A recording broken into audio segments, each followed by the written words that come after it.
again. And we're live. Take it away, Jeff. Oh. Welcome to the All-Star Blake 7 end of series bash 1. Yes, that's what made me bash like a big party, Yes, yes, of course. So Blake 7, they had documentaries for the first 3 seasons, but not the 4th one because it was garbage. And Ben was asking me what I thought of them. And the first thing that made me laugh when I thought about that was that when I was going back through the reviews videos to get my scores for the episodes, because coming up soon, teaser folks, we're going to have a wonderful countdown of the episodes from worst to best. But anyway, Ben, on one of the videos, actually it might have been more than one, had a little bit of a rant about the costume designer, Hudson, I think her name was. Yeah. And on one of the documentaries, they have an extended, interview with her. And so I thought that was funny that she's talking about her reasons for picking all of these ridiculous costumes that she did. Yeah, and the funny thing is that for the actors, at least the female actors, they sounded like, they liked a lot of her choices. But although Jan Chappell said that, she didn't think she should have been wearing capes and things like that. So yeah, she said, like, at the beginning, she was like action woman, and then they made her, a little different. But Sally Nivette, yeah, played Jenna, actually said she thought June were an improvement for her because she thought the costumes from the first season didn't seem like space pilot smuggler chick would wear, I guess. But anyway, there's lots of women that so wear that was leather these days. Yeah. Well, yeah, the documentary stuff. I thought it was interesting. It was good to hear some behind the scenes from people, including Terry Nation, who I'd seen very few interviews with. So it was fun to hear some from him. And I noticed that they didn't have Paul Darrow interviewed in any of those. So I guess either, which surprised me a little because I know that I read something that said that he was, in general, was very much a champion of the show. Oh yeah, yes. Surprised that he didn't show up in any of those documentaries with an interview, but I guess he was busy at all. Yeah, I mean, because he has done a lot. He has done a lot of interviews, and he does a lot of Blake 7 stuff, and he's done a lot of like audience widths where he's talked about his time. Yeah, so that was a little bit of, I guess, didn't hear from him in that, but at least I think pretty much all the other main cast members had at least a little bit of time over the course of those 3.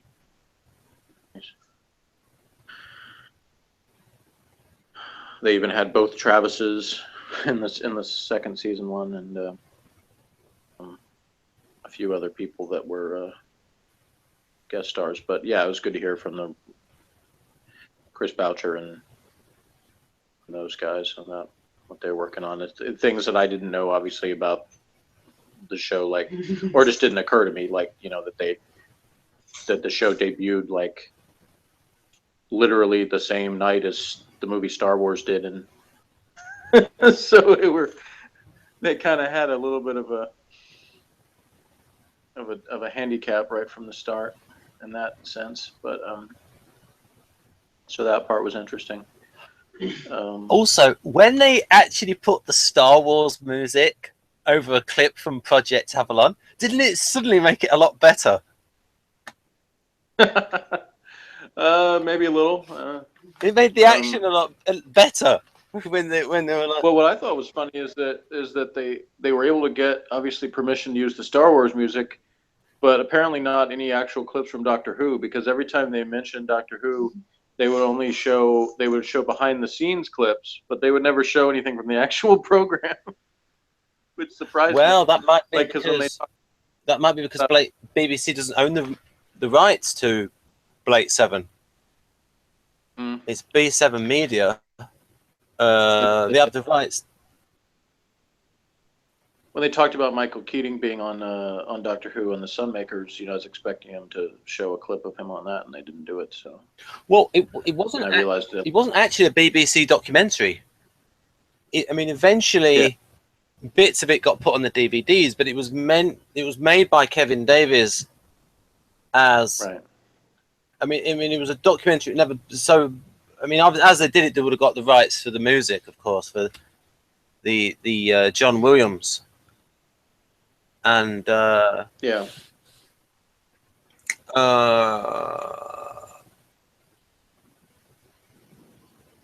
am I going with it? That just surprised me. I figured it would have been more difficult to get the Star Wars stuff than it would have been to get Doctor Who. But anyway. Well, maybe it could just go straight to John Williams. I don't know. He might. Maybe so. I don't know. I don't know. It depends. The BBC. The BBC can be very territorial.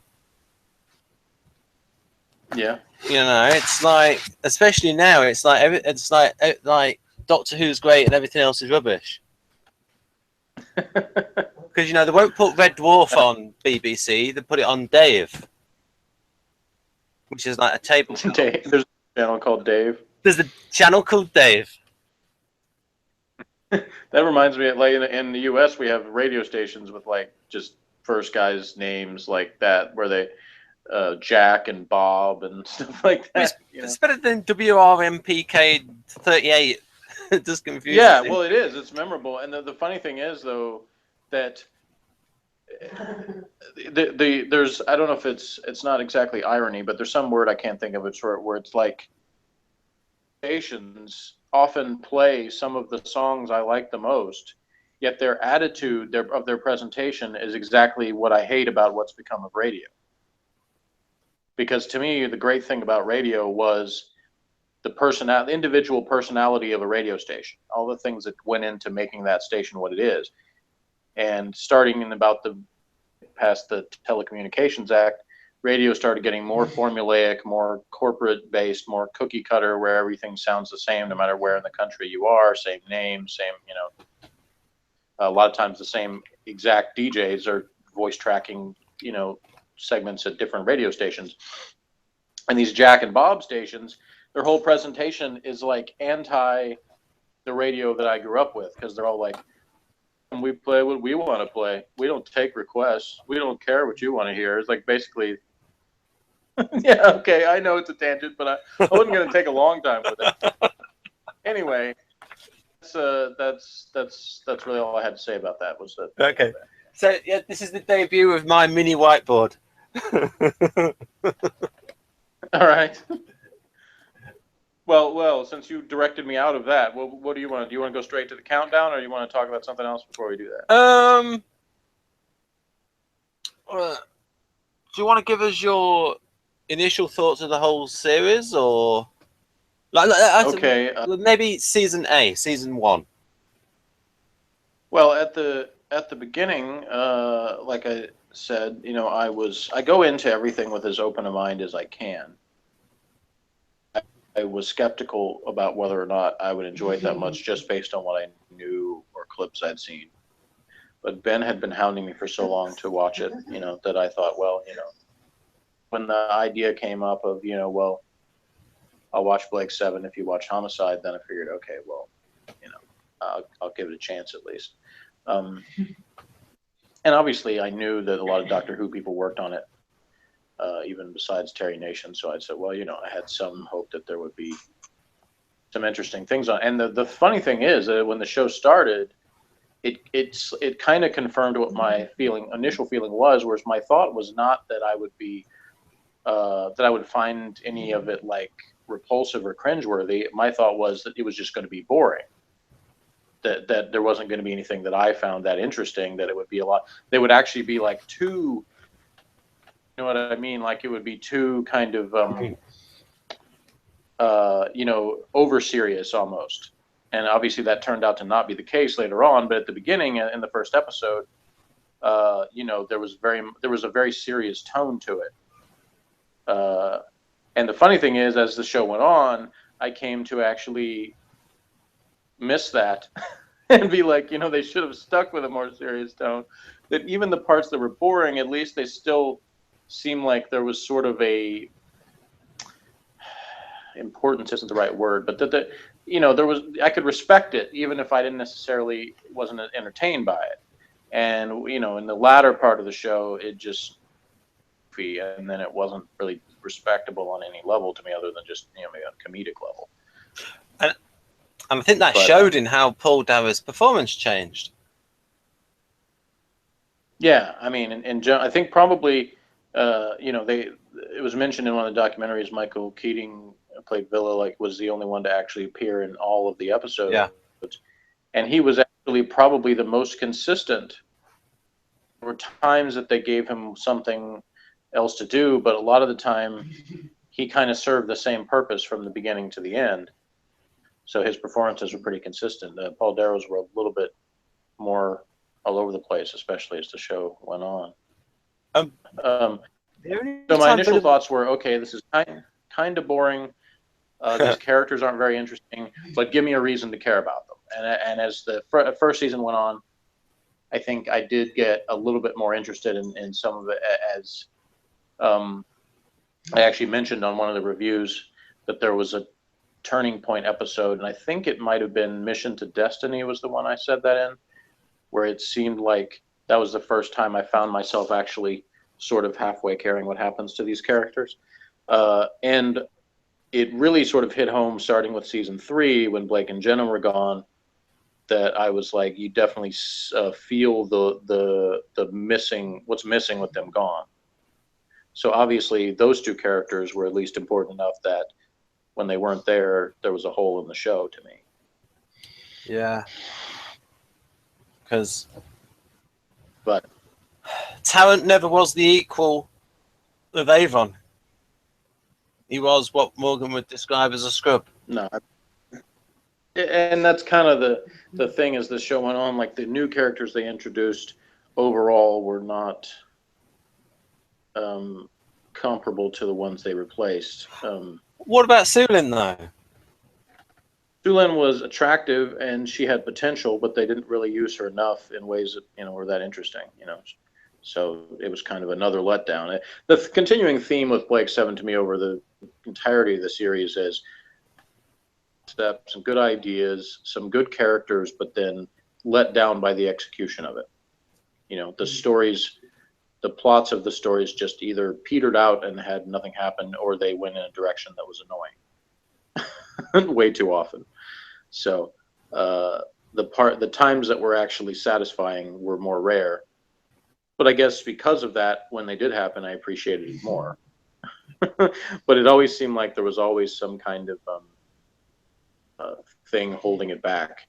And I don't know, I can't say for sure, even after watching documentaries behind the scenes, what that was, other than maybe you already know Terry Nation himself said something about, I knew we were in trouble when I couldn't come up with the scripts for the first season. So that kind of, I guess, didn't bode well for them, that he basically admitted he ran out of ideas before finishing writing the first season.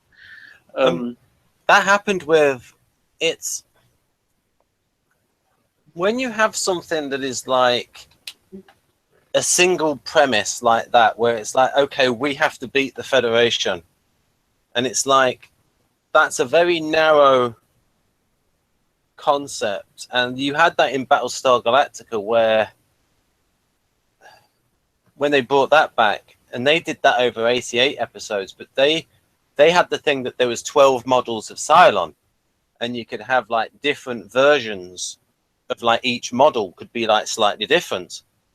Whereas with Battlestar Galactica, whereas with Blake 7, you had Servalan and you had Travis. I mean, they should have like worked. Yeah. So, and Kim Fuller, who was a British science fiction expert, he said that, and I think he's right, that Servalan took over the show. And the problem. And that was because early on, her character was, even if I didn't necessarily like the character that much, it was a believable character in terms of where she was.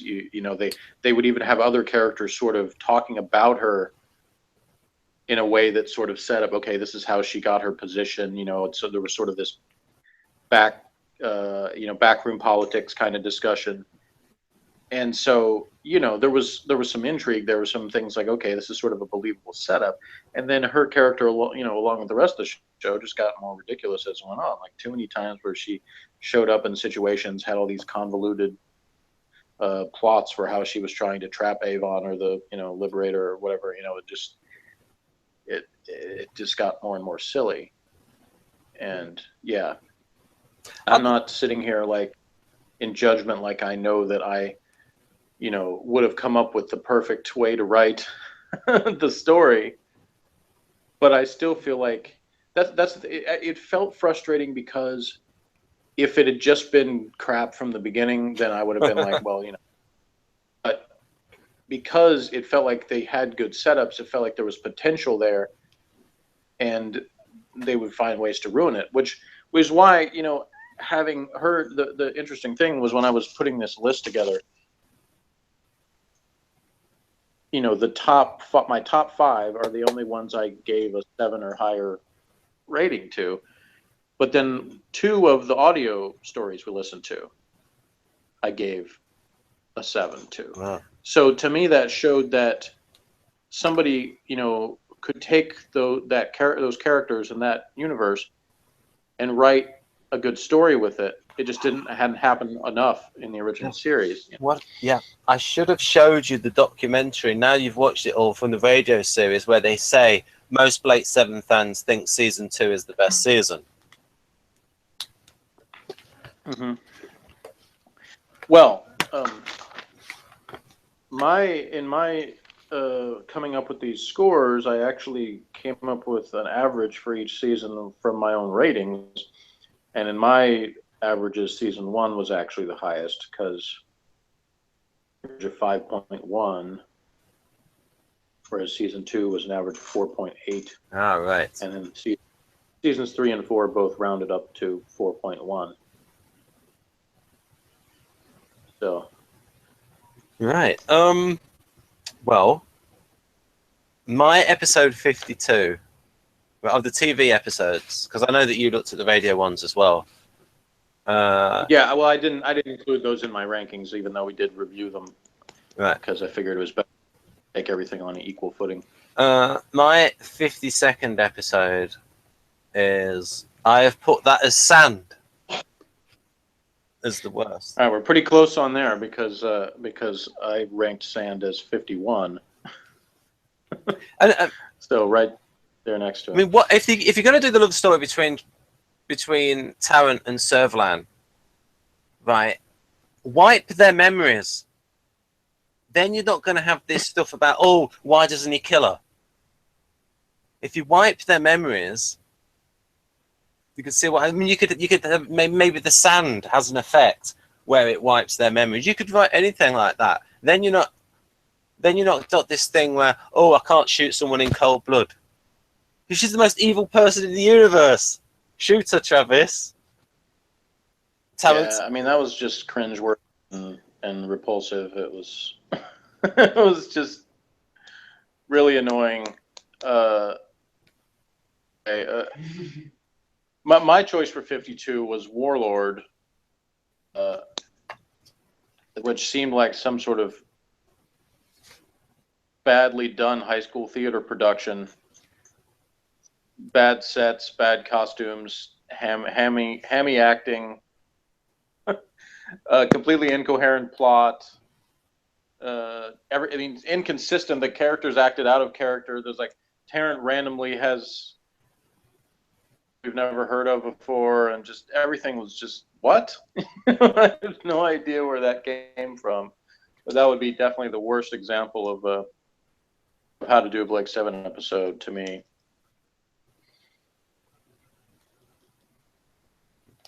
Right. Do you have any thoughts on that one, Ben? I just think that the plot was better than the execution. The execution had this weird director called Victor Vitalis or something, which sounds like a made-up name, but we don't know. So So where did you place Warlord in your rankings? I put Warlord at number 49. Right. All right, so yeah. Go ahead. Yeah, my 51st episode, Volcano.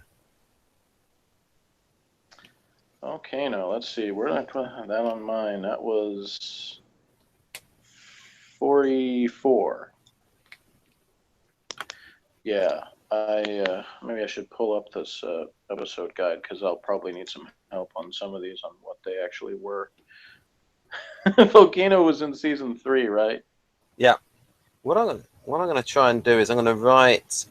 What I could do is I can write down on here most of ours. So you had for 52, you had Warlord. I had Sand. The 51. No. And my 51 was Sand. The only thing I liked about that episode was that the sand itself, that was, an interesting concept. Could have been used in like a kind of an old school horror movie type of plot, but instead they ruined it with a bunch of Tarrant and Servalan crap. Yeah, like I said, it could have changed their personalities. Yeah, you might have liked that. Change their personalities to two that you might like. Okay, yeah, Volcano was an example of one of those that definitely they had an interesting setup and then totally ruined it at the end. Like it, Michael Goff, he's a good actor and the characters were interesting. The setup of having this, volcanic planet and sort of attempting to be pacifist, but not really because they sort of poke holes in that. Yeah. But then it just kind of turns to garbage at the end. Like everything is just, they don't do anything interesting with it. They just have everything just, I don't know. It just ended poorly, and that kind of ruined it for me. It might have been much higher on my list had it not had such a disappointing ending. It also had that horrible robots in it. Oh yeah. Yeah, the robot servant. Yes. And then all the stuff they set up with the father and son, where he's disappointed in his son for not being pacifist enough, and then he kills him. Like what? What's that about? That doesn't make any sense. Well, I mean, hypocrisy on the left. It's not unusual. Yeah, I guess this episode could definitely represent that. But okay, so to me, our first real discrepancy will come with my number 50, because here it comes. My choice for number 50 is Weapon. Oh, you beast! I love that story. The ridiculous story about the old guy with the giant collar that builds the weapon that delays attacking people, and you have this horrible standoff scene with and Blake and Avon at the end that was like something out of some stupid sitcom. And the guy that invented the gun, like you're supposed, if you're any sympathy you could possibly have for him is wiped out by how badly he treats the girl that he That's true. Supposedly rescued from slavery. Yeah, yes, Chris Boucher gets a slap on the wrist for that. And you have these horrible, cringeworthy scenes with Servalan and her psycho something or other guy that's been like smirking at each other, and Travis. And that was just not Travis, the other guy, the guy who the guy who set up the clones or whatever. Set up the clones. The clone master. A woman. Well, no, not the woman. It was the guy that she was talking to. Oh, Koza. Yeah. Yeah, so that was just, the woman was bad enough. Like, that whole thing was just weird. Like at the beginning, I thought it was, a dream sequence. One that, they introduced the new Travis, and so it didn't. That was really him. I thought it was some kind of weird thing with somebody supposed to represent Travis because they had the Blake clone. So it wasn't the real Blake, so I figured it wasn't the real Travis either. So I was like, where the hell is this going? And so all of that was just... So yeah, you don't have to tell me where exactly, but I imagine that Weapon is obviously much higher on your list. Yes, I think the ending's very good. Like, for instance, they've been marked, and so she marks Servalan, so that means that she can never use the weapon because it would kill her. So she could never press the button. Yeah. That weapon. I think Ben... I love that weapon. Give me Pat. Ben harps on one element of it that to him is so good that it trumps everything else. Yes, induced molecular... terrible about it's the induced molecular instability projector and key. Yeah. All right, so we'll talk on another... We'll talk... See, I figure the way we do this, since we're taking turns kind of... Yeah. Episode that one of us has ranked much, higher than the other, like, it gives the opportunity for the one that has it higher to talk about the things they like about the episode. So when we get to Weapon again in your list, you can say more about what you thought was good about it. Yeah. So what's your number? Number 50, Animals. Yeah, and that's 48 for me. So we're pretty much in sync on that one too. Tell us about Animals, Ben. What did you dislike about Animals?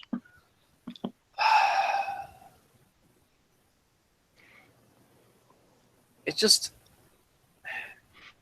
like The ideas, and I mean, it's like they've been done so much since, like genetic engineering. The guy, you called him Peter Summer, I don't know. Peter Gabriel. The actress did the best that she could. Gisette Simon as Dana. It just didn't find it very interesting. Avon wasn't in it much. Sulin wasn't in it much. Yeah, Servalan summed up that story when she's like, she loved you, then she hated you, now she loves you again, or something like that. It was like she mind controls Dana and tries to manipulate it, but it was just garbage. Yeah, and plus the animals look terrible. Yeah, I mean, it reminded me a little bit, I think I said at the time, of the Doctor Who story, I think it was Full Circle, was what it was called, that had like the guys that sort of look like lion, but they were much cooler in Doctor Who than they were in. Now, I can imagine if Ben Steed had written it, he would have made all the animals really hot women and he'd have been treating them badly. That might have been more interesting. No? I tell you, I would love to see an interview with that guy, because he then went on to write this really good children's series that I really enjoyed called Kappa 2. And you know what the sequel to Kappa 2 was called, Jeff? Kappa 2 too. Yes, because I told you that before. Okay, so my number 49 is Dawn of the Gods. Oh, I like that one. Of course you did. With the like first time I saw it, like all that good stuff with the black hole, all the mystery going on there, and then you got the stuff with the short guy with the big head, the alien. Was it the Thal? Yeah. That one, I believe when I did the review, I said this one started off boring. I started to fall asleep. No, that was good. And then it got weird. It got better. I mean, that's an S versus N right. divide, I think. You're actually right. I'd rather something be weird than boring, because at least it was something to it. It just wasn't like interesting. It was just weird. Yeah. Well, you know, NPs like weird. Well, yeah, and I can be down with weird if there's something that's actually fun about it. But to me, that just it was just weirdness for the sake of weirdness, and it just there wasn't anything about it that was that interesting. Do you think ENFPs would like it? Some of them. Okay, so what? They don't all act in tandem, Ben. So what did you put on as 49? Did you put that as Dawn of the Gods? Yes. Right. So, what's your 49? My 49th is Warlord. All right. So we already talked a little bit about that one. Yeah. Do you have anything else you want to say about it? I'm just going to switch from the whiteboard to this so that I don't have to rub them all out, because I'm going to keep in a list of your rankings. So Yeah, you did Dawn of the Gods, Warlord. I found the guest female character attractive. The Terrence News Squeeze, I suppose. Yeah, I didn't really, so that didn't even have that going for it in my book. Yeah, some of the what we got here. So 52, 51, 50.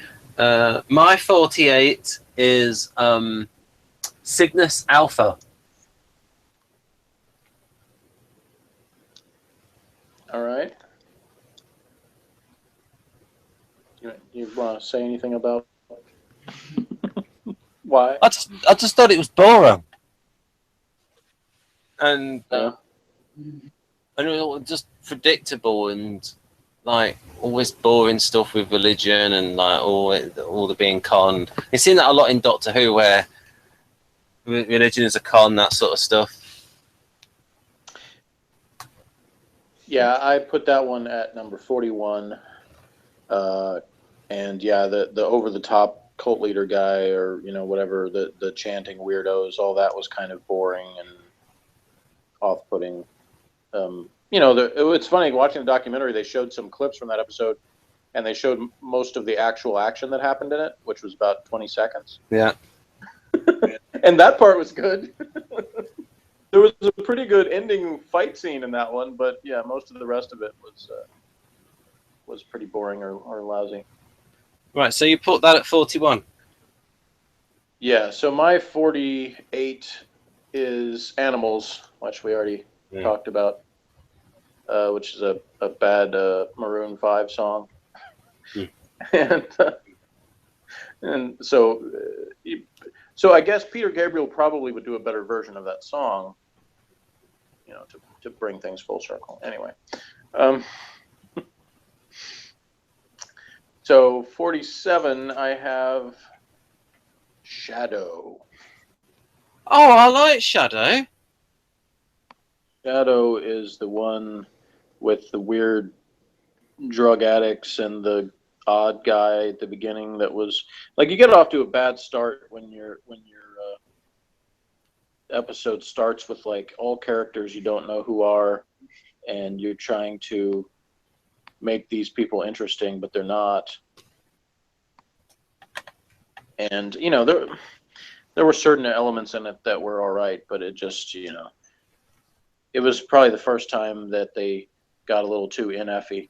I thought it was fantastic. In the story. All those ideas and the ideas of Aurak being taken over from another dimension. And then that was all great concepts. Well, as I said, often the problem with Blake 7 was the concepts are better than the execution, and I would think that was true with that one. Okay. So what is your 47? Right. My 47 is Power Play.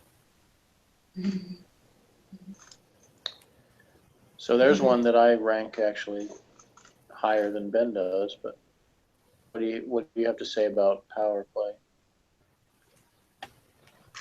I just thought it was like, again, it's just people on a ship. There's no ideas in it, really.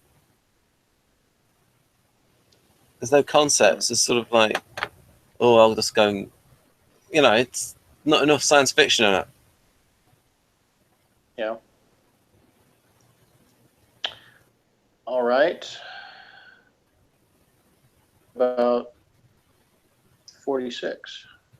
46. I put Horizon at 46.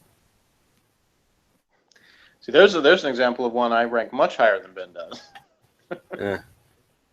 So I'll talk about what I liked about that one later, much later in our countdown. But what did you dislike about Horizon? I just thought it was boring. There was not enough, again, not enough science fiction ideas. It had that great bit with Aurek and Avon where he decides to go and rescue them because 3 Federation starships turn up. And if it had been 2 or 1, then he would have fled. But he just ran the numbers and then decided to rescue them.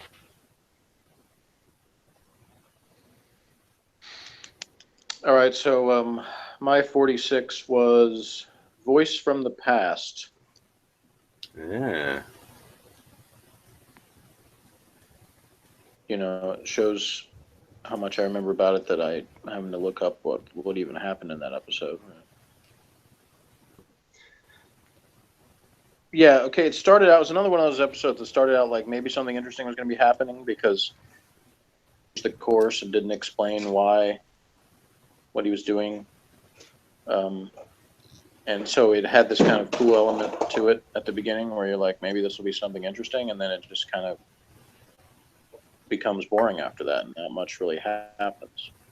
I was quite disappointed in you and Morgan for not noticing with your super sensing powers that the guy in there is probably Travis, given that he's got like that fake eye and he's got like an eye on the outside of his bandage. It didn't matter. As I believe we said at the time, it was too goofy. It was just like, you know, they had that extended scene where like they're like in some auditorium thing and we've got to see close-ups of the weird chick crying, and it was just like so stupid. The fact that it was Travis was stupid, so get out of here. Yeah, I think I said at the time that, you know, they should have, if they were going to do that, then they should have just gone ahead and completely and had him like pull off his mask and be like, "It is I, Travis." Yeah, let's see who you really are. So yeah, it was. It was like, oh, something cool might happen, and then it turned to crap. Oh. My 45 is Mission to Destiny. Wow, so that one's another one I have quite a bit higher on my list. So what's not good about Mission to Destiny? Again, it's not got that many ideas in it. It's just like this sort of like, oh, who done it type thing. It's funny when Ben lists the reasons he doesn't like something, because it's usually the reason why I didn't think it was bad, because it didn't load it up with a bunch of convoluted garbage. And you like that more like drama type.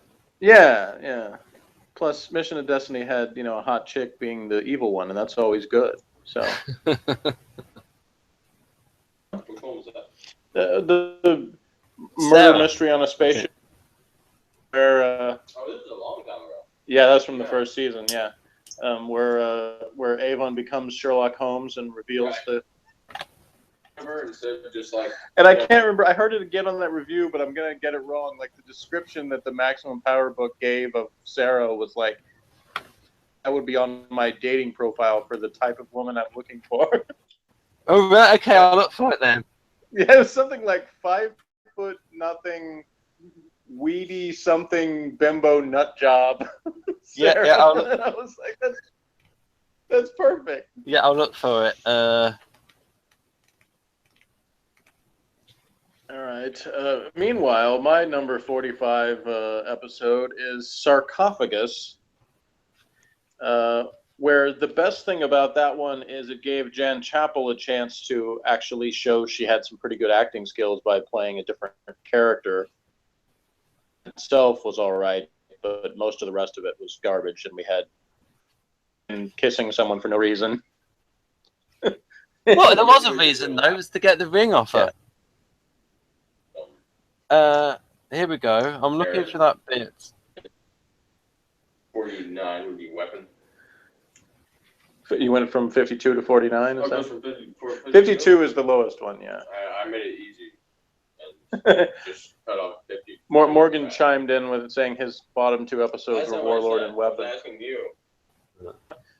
Yeah, well, to brief recap, Warlord was my lowest, then Sand, and then Weapon.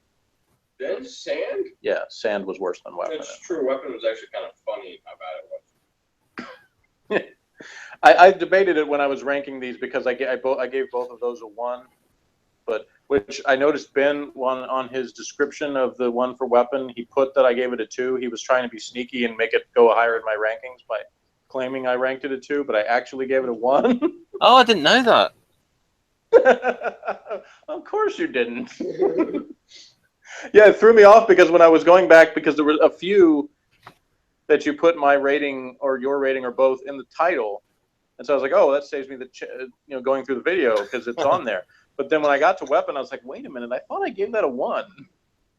And in the course of listening to other reviews, I heard myself in that say, well, I gave Weapon a 1, so I had to go back and listen to it, and sure enough, I gave it a 1. Well, you listened to all of it. I don't know how you got through all 52 reviews. Well, I didn't listen to all of them. I mean, all of the review. Basically, I would try to find where I gave it a rating. Right. And some of them, like I said, were easier than others. As the show went on, we started to get more formulaic in the way that we did it. Right. Doing it about the same point in the video. But early on, that wasn't the case, so it's hard to find. Sometimes, some of them was really easy. I gave my rating in like the first 2 minutes of the video, so then I could just skip to the next one. Yeah, you're pretty close. It transpires the murderer is a 5'0", weedy bimbo nutbag, Sarah 54124. There you go. So, yeah. That's how memorable the character is for Jeff.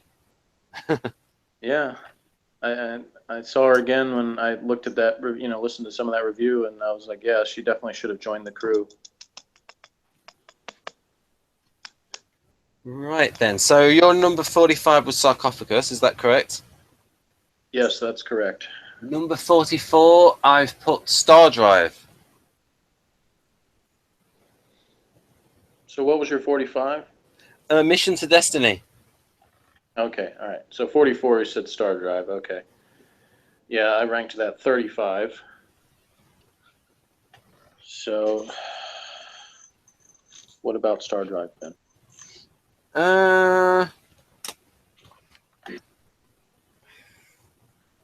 I just didn't find it an interesting plot.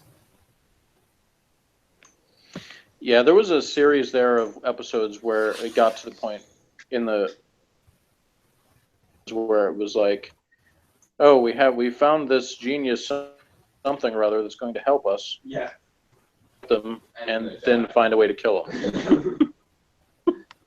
Multiple times, it's actually the crew themselves that kill them. Not even just, oh, whoops, they died. It's like, oh well, I guess they're just going to kill them now, even though the entire point of this episode was getting. So yeah, Star Drive had the space rats and weren't in space. Well, yeah, there were just a couple of lights in space.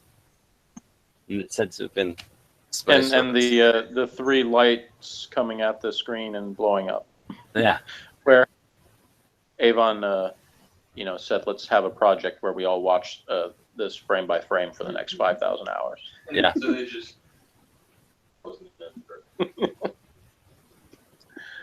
Yeah, all that padding. And then they put them on tricycle trikes rather than, more butch bicycles. Yeah, 3-wheelers. All right, so my 44 was Volcano, which we already discussed a bit of before. And then 43, this is another one that Ben's probably going to rank much higher than me, but Rescue is my 43. Ooh. And I would agree with Ben if he says I like the concepts, because there were some pretty good concepts in this one. It was boring, and this was supposed to kick off that season, and the previous season had ended in a way that made me angry. And so beginning this season, I was like, okay, you better come up with something that makes me like say, all right, I'll forgive you enough to keep watching the show. And they didn't. It was just like, oh yeah, here's what we're gonna do with this season, and it was lame. You know, the slave computer's dumb. Oh, I like Slave. The one interesting character that they introduced in that episode, they killed off by the end of the episode. So it was like Dorian was like the more interesting than anything else, and they just have him as a one-off character. So yeah. Yeah, but on that episode, it's how the crew ends up getting a new ship. Well, I know. I'm just saying that part wasn't interesting in any way, really. Right. Well, I thought that was good. Yeah, I almost think it would have been better if that had happened in the third season. You know, that would have been a more interesting start to that season, right, than what they did do. So when we get to Terminal, will you let us know why you don't like the ending? Sure. Excellent. So my 43rd is The Children of Aaron.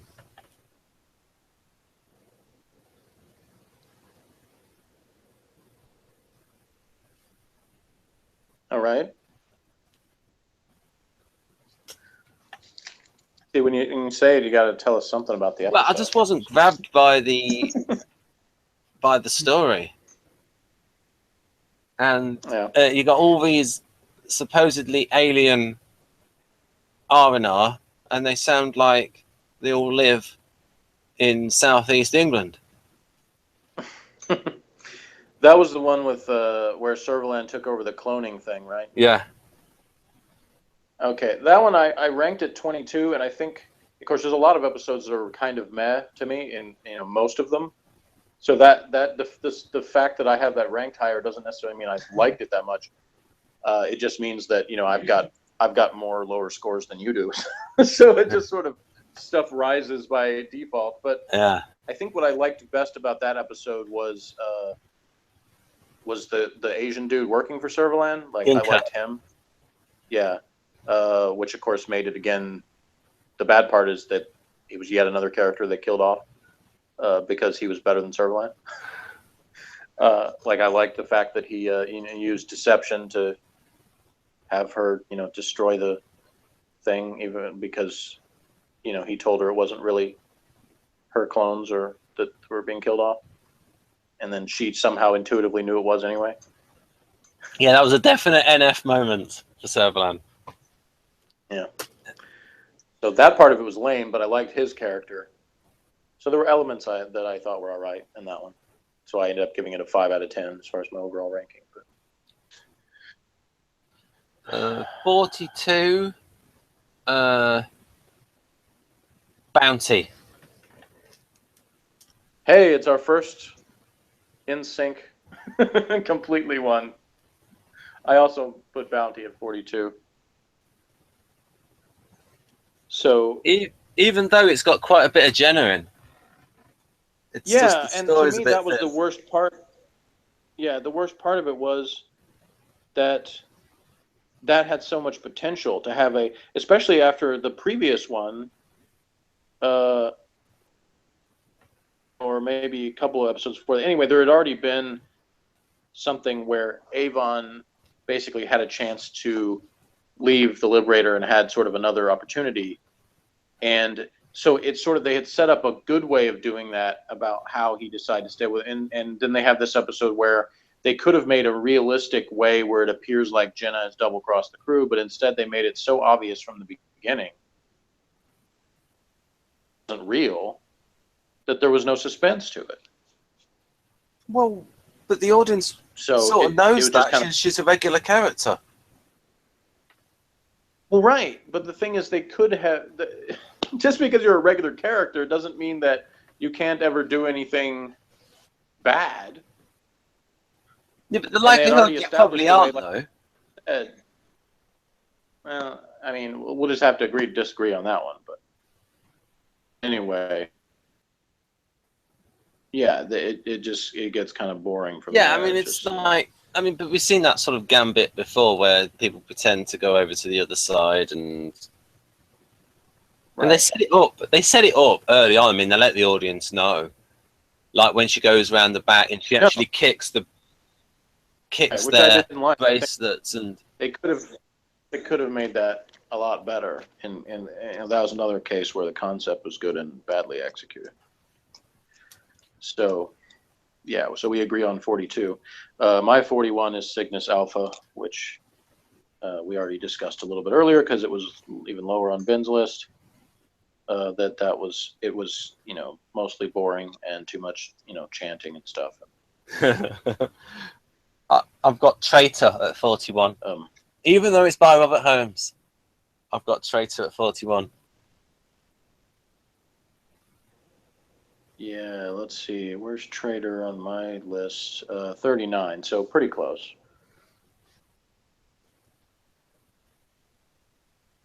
So yeah, Traitor was kind of there was a lot of boring parts in that. Like we just saw this same wilderness set, and a bunch of people that we don't know and have no reason to care about getting thrown off of things. Yeah, and fighting also, with each other. They had these crappy studio exterior sets when they could have just shot it outside. But now it depends, though.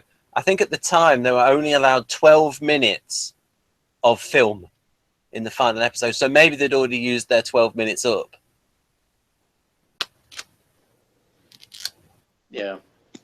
And it's like spend another like good portion of the episode with guys we'd never seen, like sitting around eating and sipping wine and stuff, like.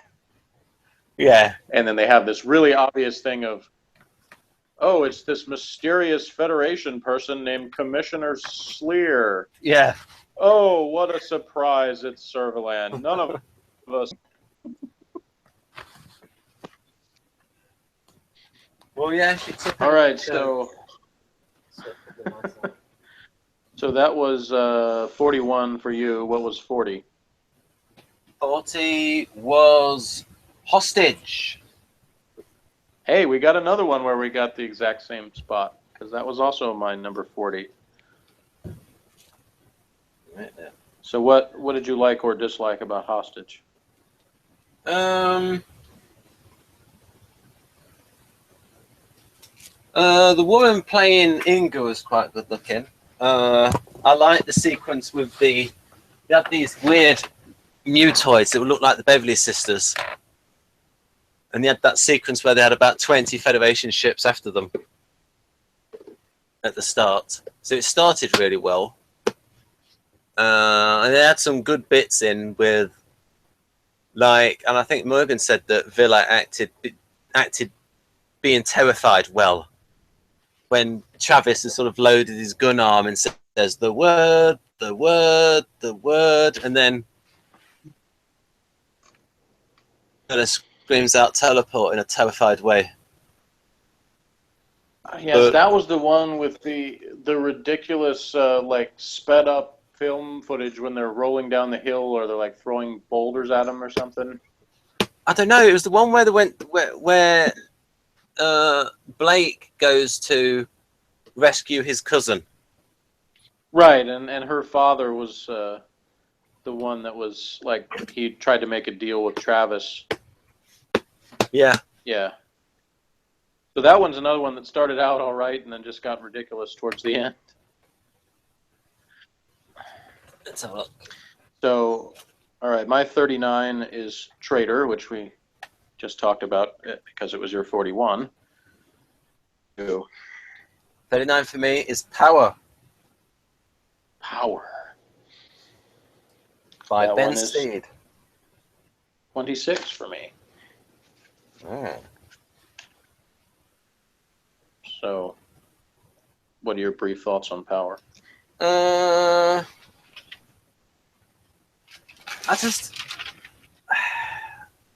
didn't like it's. I just thought it was a bit silly,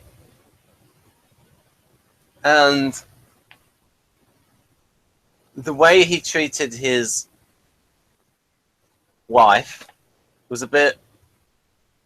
It's like there was no subtlety. I mean, it was just they had some ideas, and I just felt that other episodes were better.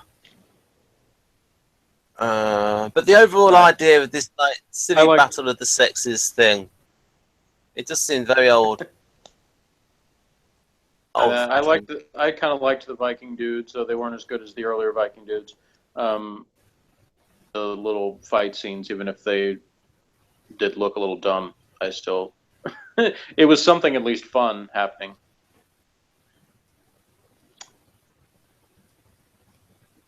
Okay, 38 for me will probably rank quite a bit higher on Ben's list, and that was Orbit.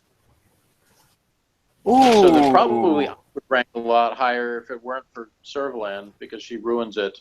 By then, I was so sick of her that it was basically like any scene she was in was terrible. And it was another one that had good setup, characters created by Robert Holmes, were funny, and it had a with Avon and Villa, but the dude cowering to Servalan and all that stuff was just so tiresome, and that had creepiness to it that just ruined it for me. So. Okay. Right, my 38. But don't worry, when we get to that one later, Ben can tell us the good things about Orbit. So. Yeah. When we get to my 38 is probably higher on Jeff's list. The Keeper. Yes, that's much higher on my list. I enjoy The Keeper quite a bit, but it's got a lot of genuine. Yeah. So what do you like or dislike about The Keeper? Again, it's a load of like, oh, we're gonna try and get this thing, and it's just like seemed very not sci-fi enough. Maybe that's why I like. Those were the cooler Vikings than the Hawks. Yeah. To me, that one was very like a stage play too, but unlike Warlord, it was a fun stage play. So. Yeah, plus the way Bruce Purchase played, because he was also the pirate captain in the Douglas Adams story, The Pirate Planet. I mean, that was okay. I just thought it was a bit. I just didn't like it as much as other ones. I wanted to get on with the Star One stuff, not messing around with things like that. And since I didn't really care about that, it was better for me. All right, so that was 38, right? So what's 37? Yep. 37 is Aftermath. And I put that at 36. Ooh. Yeah, Aftermath, to me, it started out having like escape, the Liberators getting attacked and stuff. Yeah. It had sort of an exciting beginning, and it had its moments when they got to the planet. But there was what I didn't like about it was all of the Servalan stuff as usual, and and then she kills the scientist guy, and then she survives. They have another opportunity to kill her at the end of the episode. Dana should have and doesn't. And just all that was lame. Well, she was teleported away just before she was about to shoot her. Yeah, I know.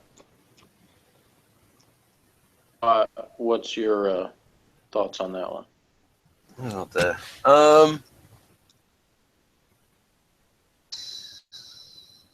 Again, the Servalan stuff.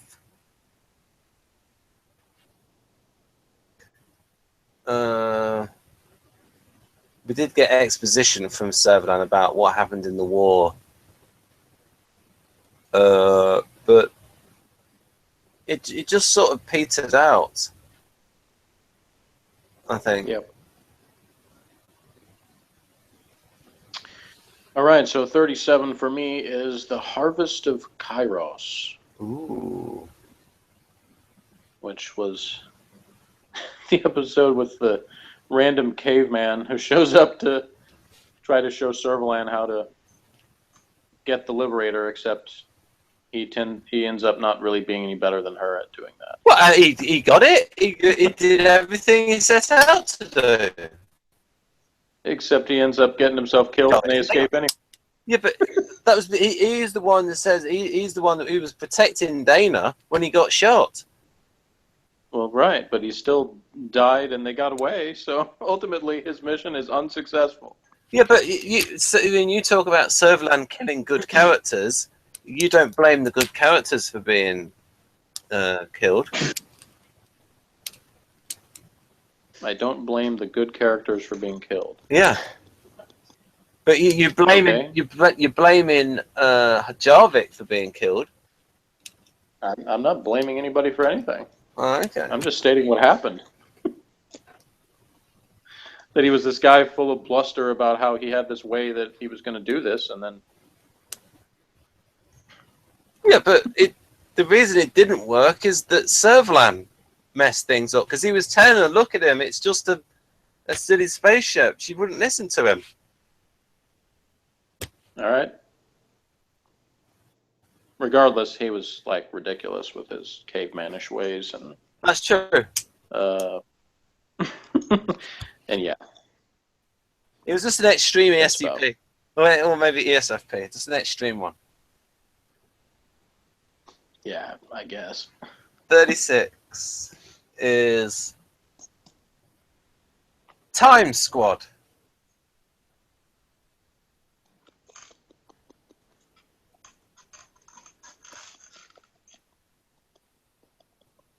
And? Well, it's got Jenna's nice pinky, purpley jeans in it. Mm-hmm. And her in them. Yeah.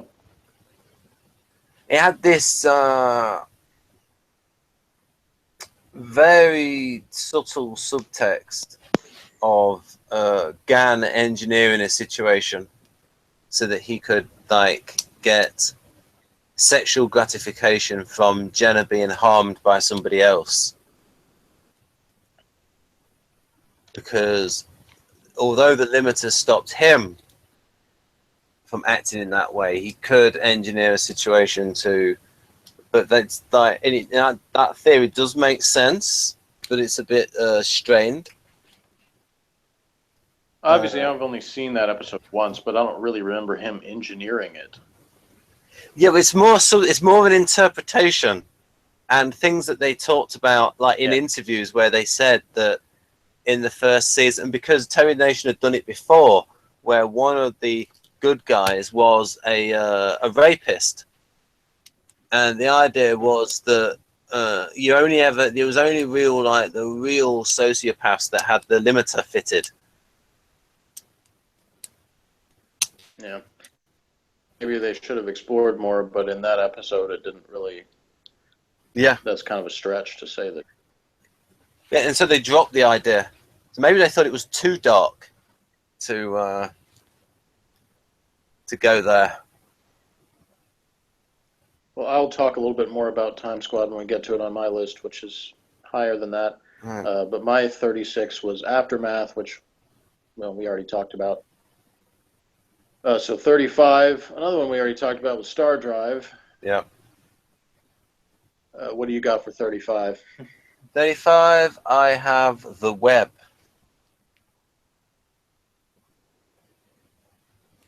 All right.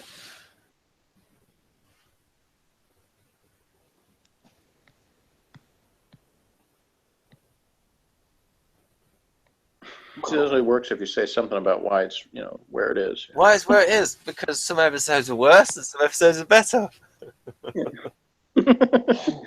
Maybe you could say a little bit more than that, Ben. Even if it's only a couple of sentences. Well, it had some interesting enough ideas in like the first half, but then it sort of like goes into like science fiction cliches of like superior beings, like using other ones as sort of slave. Again, like similar ideas to animals, but better done. I just felt other episodes were more interesting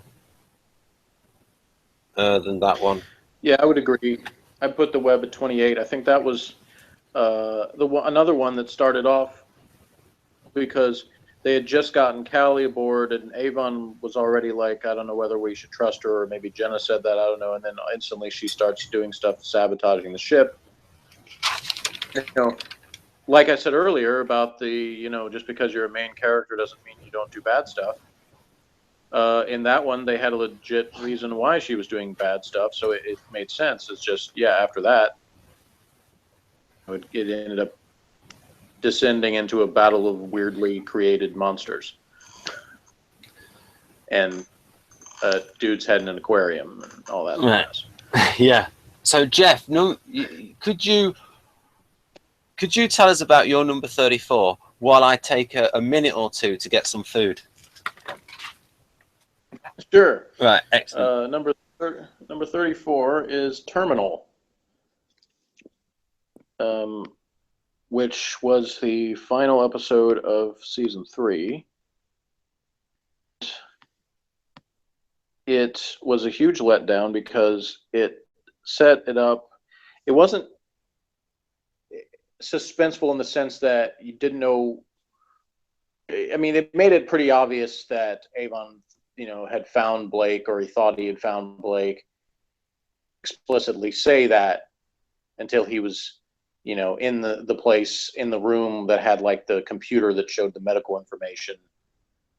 So some of the stuff leading up to that was kind of boring because there was just, these scenes of like walking around hallways and things, and these weird helmeted guys and monkey men and stuff like that was like, okay, this is kind of boring and kind of lame, but it's leading somewhere, was the feeling. The moment where Avon is like, Blake is here, then it was like, okay, here's that moment. And then he finds him and he talks to him, and it was like, here's this cool revelation. It was Servalan saying, I'll make you a deal. I'll give you Blake and you give me the ship. And then it was like, oh, just kidding. Blake's not really here. I just set up this whole elaborate thing to get the ship from you by pretending he was here. And huge letdown. And I was angry at them for doing that. It was a mean trick. And not in a cool way. And just left me feeling like the last season of this show. But I did anyway. Oh, have you been talking about Terminal? Yep. Right. You weren't listening? No, because I didn't have the mobile ones on. Oh, well. I guess later on you can listen to my... because I'm not going to repeat it all. Right, fair enough. Right, so I'll remember that. I'll make a note of that.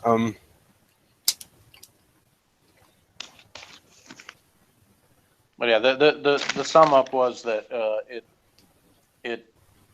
I endured through the boring stuff and weird stuff at the beginning to get to the payoff of seeing Blake again, and that part was cool, and then it all came crashing down in a mean trick at the end. Yeah. Yes, it would have been better if Blake was real in that. My 34 is all about that episode. I liked the fact that I like the elaborate plan by Servalan. And my number 34 is Breakdown.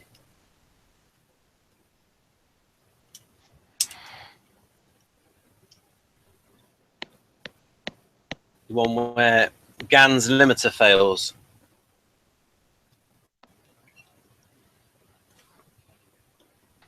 Uh-huh. Interesting point where he asked if they could have taken the limiter out. And they sort of look at each other and they go, we're not going to take the limiter out of you, mate.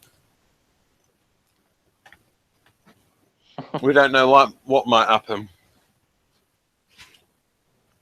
Yeah, that one will be much higher on my list. To me, it was a good episode because stuff actually happened. There was good action scenes. There was good characters, good guest characters. The surgeon guy played by Julian Glover was good.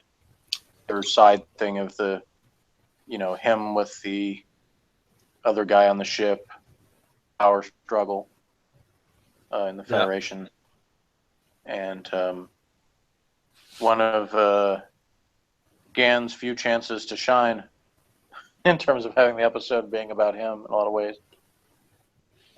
So yeah, to me that was a good sci-fi TV episode.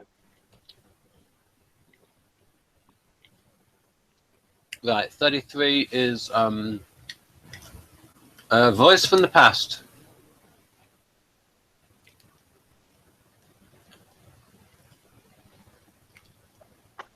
I liked all the stuff with Blake acting weird in the first half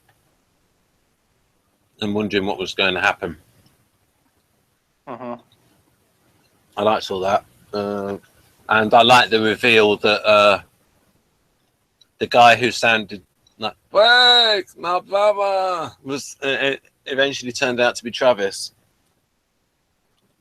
the guy in bandages.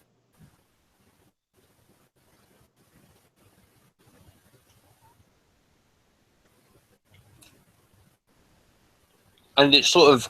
I was hoping someone cooler. Or it would be the original Travis come back, and that's why he had the bandages. That would be cool. Yeah. That would have made it much better.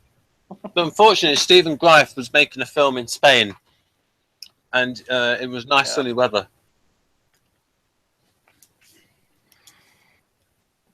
Right, so 33 for me was Death Watch. Ooh! Ooh! That's a good one. One with Terrence's brother and the virtual reality patient stuff, and it had its moments, but ultimately was disappointing, like a lot of other things.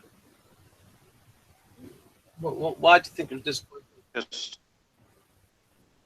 I think I was bored of the show in general, and only interested if they came up with something that was actually fun. And it had a sort of potential for that, but they spent more time just sort of sitting around talking about it. 2-minute actual fight scene, and as another ridiculous, convoluted Servalan plot. Oh, I'll get myself as a judge of this contest, and then rig it so that an android wins, and then I disqualify the android, so then the two forces fight for real, and somehow I take advantage of this. And yeah, I mean, that's a good plot. NTs will like that. They'll approve. Except for smart NTs. Smart NTs would approve of that plan of getting the two to fight each other. Not when there's okay, if they actually thought that was the best thing to do, but it just didn't seem like, like I said, I think they did that better on Doctor Who and Frontier in Space when the Master, the same thing happening. He was a little bit more creative, I think. Fair enough. And the Daleks are cooler than, ants. Right. It's 32, sorry, cooler than what? What? You said the Daleks are cooler than something. Well, either of those two races that were fighting with each other in Death Watch. Well, you're getting an argument from me there. 32. Seek, locate, destroy.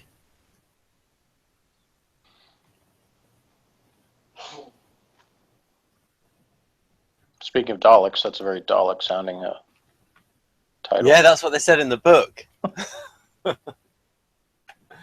Seek, locate, destroy. Seek, locate, terminate, I think, was the Dalek line. Yep. I think it was like episode 7. That one's in my top 10. Yeah.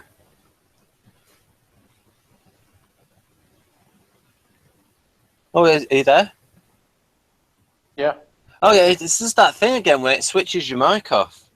And then I think the sound... Well, because you keep taking these long pauses after you say the episode instead of saying something about the episode. Oh, okay. Seek, locate, destroy. Let's put seek, locate the story. What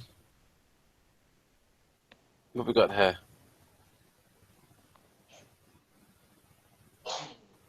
Oh yeah, he would have written it somewhere, but yeah, folks can go to the episode for stuff about that. Yeah, so I like the scene where Travis meets Servalan, and you get some background story on Travis. I think you just said there that you rated it much higher. All right then. So what did you rate 32 then? 32 is Ultra World. Ooh. So that was blue guys who were like studying people. Yeah. And I like the dude's face cracking up at the end, and yeah, it had its moments. And when I read the description of this, I'm like, here's the reason right off the bat why this is a bad idea. The Liberator comes across a mysterious artificial planet that Callie is drawn to, and the rest of the crew chase after her. Yeah, if Callie's drawn to a thing, don't go there. It's gonna end up bad. Right. So when you were talking about influences on Robotech, so this is an actual laser disc that was released in Japan, and of Blake 7. So it looks like Blake 7 was a bit of a hit in Japan. And I think you said that this actual plot of Ultra World was in, like... oh, yeah, part of it. It's like, yeah, because in Robotech, the humans get captured by the Zentradi aliens and like trying to make the two mate, like that. They told them to... And of course, since it was intended for kids, they had to change it to just they were demonstrating kissing, but, you know, it was basically they were trying to... Because the Zentradi were a clone race, so they didn't reproduce the same way humans did, so they wanted the humans to demonstrate how they did it.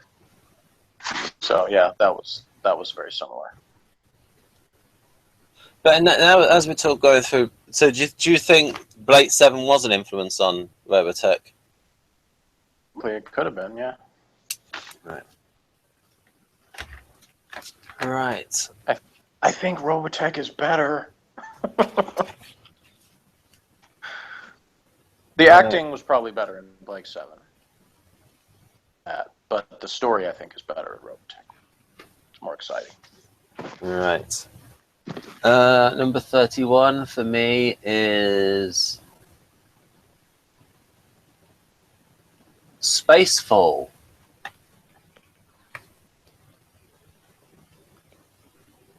Because although it has like some good stuff where they go on the Liberator, it's just a little bit humdrum stuff about how taking over the ship and Raker and all stuff like that.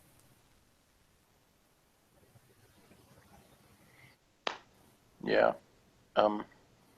Spacefall had to, yeah, I think I remember in the review I said at the time that it was too long. That's part of the problem with Blake 7 Raw is that they stopped the episodes in half.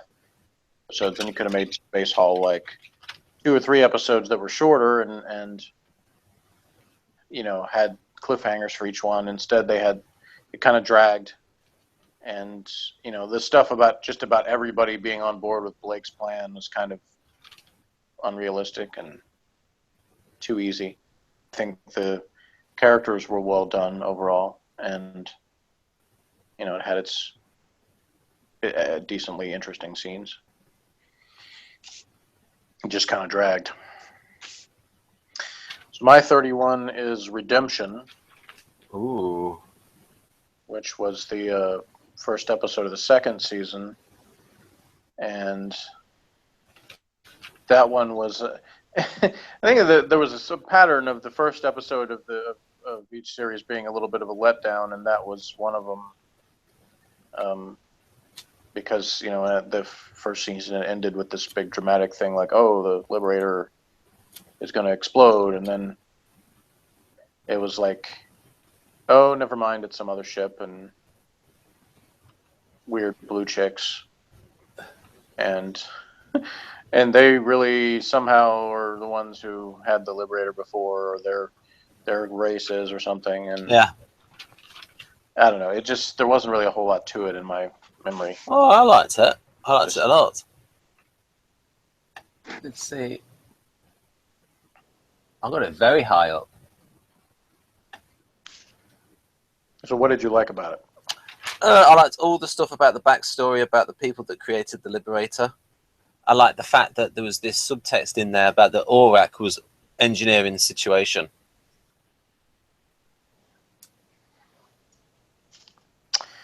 Okay. My number 30 was Duel. In the first season, and that was the one where the weird witch-like women set up the Travis and Blake. And it was just kind of lame. Again, it was sort of the concept was sort of interesting, but then it just sort of, there wasn't really anything that was great, I think. It was kind of cool when they like make the spears and stuff, but then they didn't actually deliver on the spear combat. They just kind of yelled at each other and then. Yeah. I mean, you talked about stuff appealing to NTs. I mean, this kind of thing. It's like, oh, duel. We're gonna have a battle. Done the way nerds would do a battle. It's a battle with no actual action and nothing really happens that much. But you wander around and somebody jumps out of a tree and, Well, they should have trained them up. They should have trained them up in combat. Yeah, I mean, that's one of the things, like, the one with the Molochs or whatever we were talking about earlier, the battle scenes in that were more fun than the duel one, even though it wasn't necessarily any better of fighting. It just was a little bit more fun because it was actually a little bit more fighting to it. So, anyway. What was your 30? My 30 is Countdown. Well, obviously, that one's much higher on my list, so. But feel free to give your thoughts. I just thought it was a bit straightforward. Oh, find the bomb, defuse it. No. Straightforward. That's terrible. Everything must be convoluted or else Spin doesn't like it.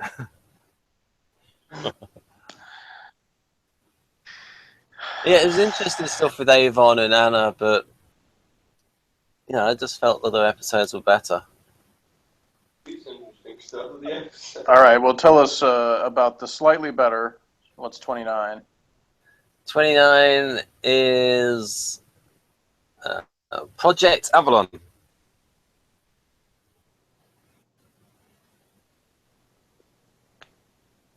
Okay. He likes to give these dramatic pauses before he says anything. Well, it's me writing it down on the list, so I know where I'm up to. Oh, okay. See, I can't see you because I'm looking at the episode guide so that I remember what the heck these things were. So I can't see you doing that, so I just thought you were a fact. Yeah, again, I like the way the plot unfolded, the idea of having Avalon as an android.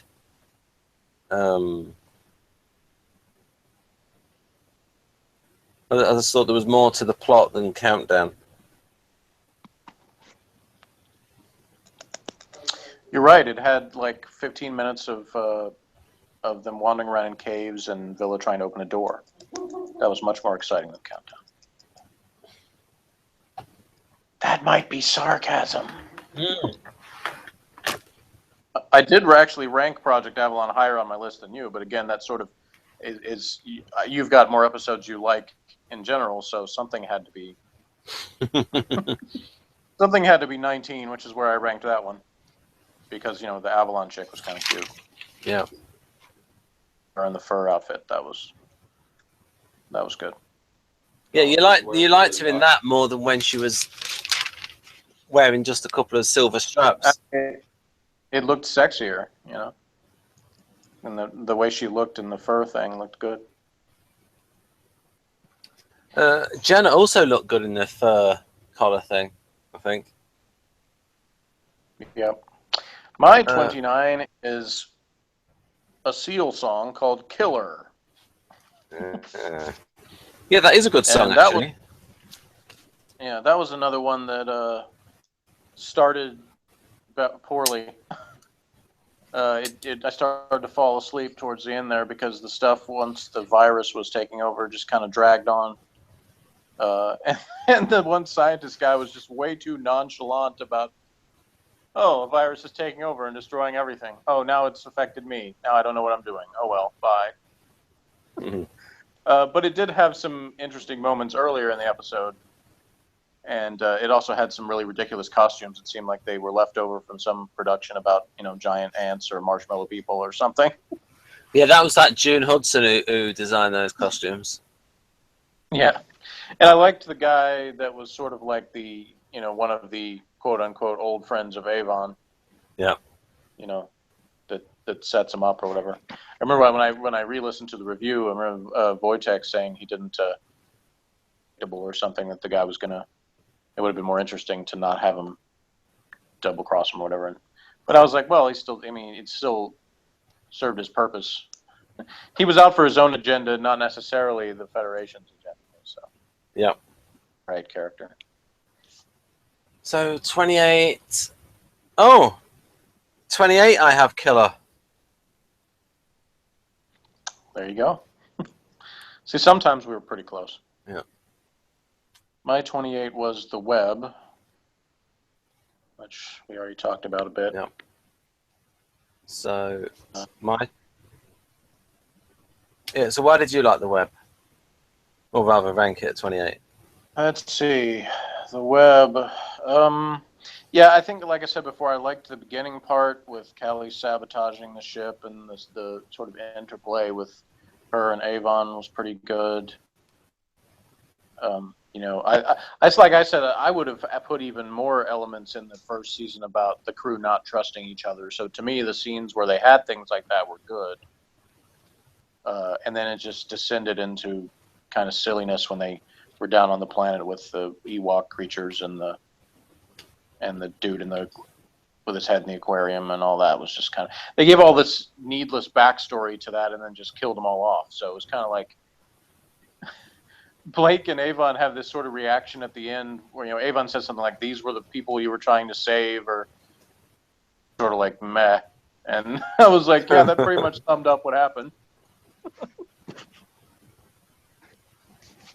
Yeah, 27. Oh, well, what we're not really talking about in this review are the characters. No. We've talked some about character. Okay. Yeah. So 27. But feel free to do more. Well, we're not really talking about Avon. Well, I suppose we can talk about Avon when we get to his main stories, I suppose. 27 is Headhunter.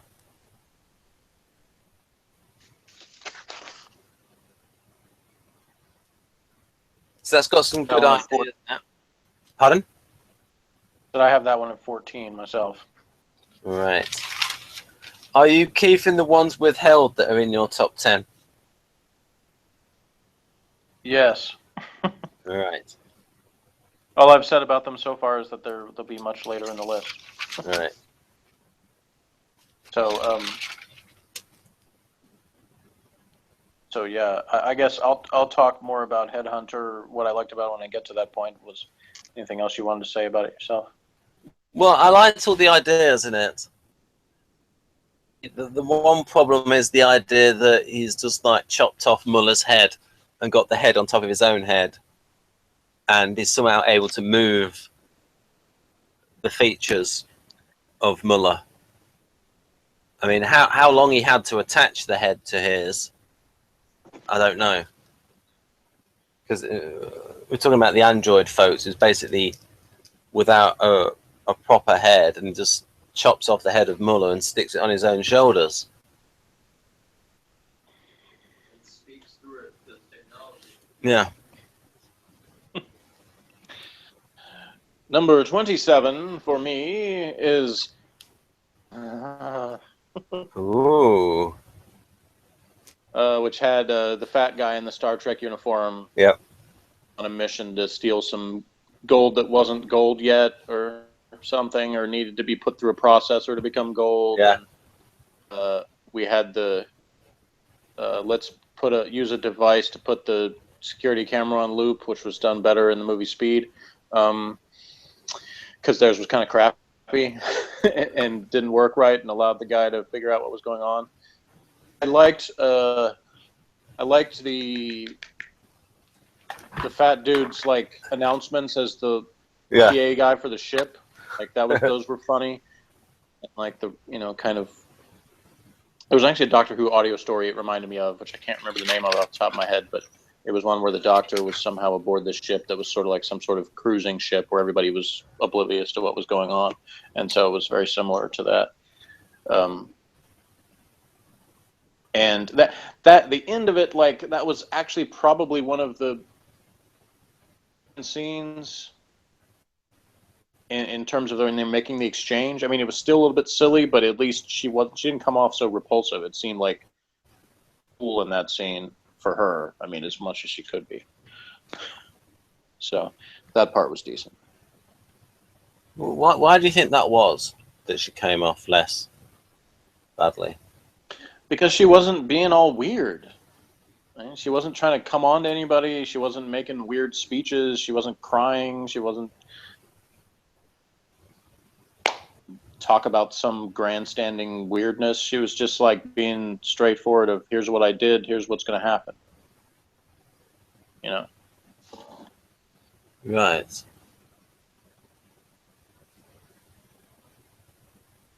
See, you just think that a lot of the times when she spoke that her plans were over elaborate. Yeah, they were. Oh. Right. 26. So, yeah, go on. I was going to say I forgot whether you had said you're 27 yet or not. So Yeah. Yeah. 26 is Power. Yeah. We talked about a little bit before when you had it on your list. Yeah. What I liked about Power. Help me out. Which season was Power in again? Big season 4. Okay, yeah, it was the second episode. Is it? Okay, so good things about Power. I liked dudes. I liked the fact that they completely abandoned like the previous episode with like they had Dorian had left and they had to figure that part out. And so Aurak was working on that. And I liked some of that dynamic. And then, of course, the end part with Sulan showing up and drawing her gun. And there were some good elements. And then there were also a lot that was just kind of boring. And the stuff about, like, oh, they've got technology, but then they don't. Whether some of them know about it, some of them don't. And, like, again, it was sort of like backstory for no apparent reason. Yeah, but that's what like the modern United States is like, though. You've got people who know about technology and people who don't. Well, that's true. That's how that's why a lot of INTJs will think about a lot of other people. They think, oh, all of these Luddites use technology, they ain't got a clue how it works. Yep. Right. Could be the case. Yep. Number 26 for me is Ultra World.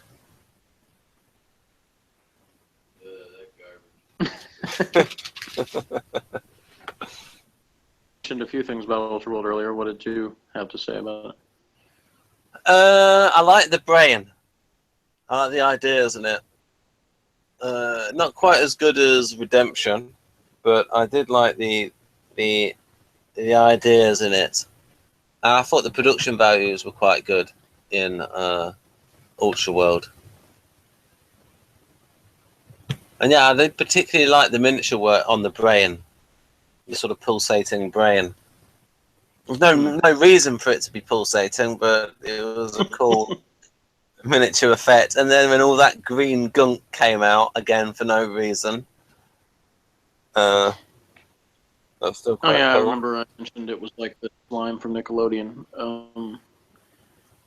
And yeah, I think that I liked certain elements of that one, where there were suspenseful scenes when they were kind of sneaking around the place and weren't sure exactly how much they were being watched. But yeah, to recap, I put that one at 32. But. Yep. 25, I have Assassin. I have Assassin at 24.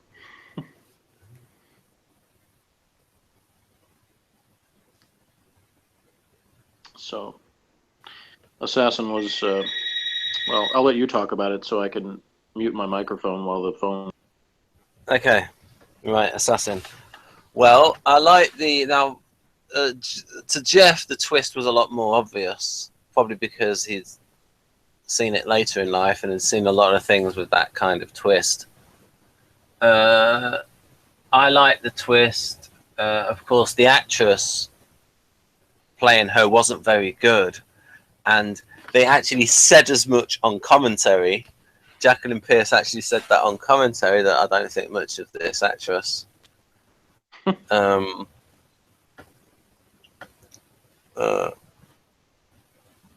Yeah. What else? At least the actor playing Tarrant had the good sense to,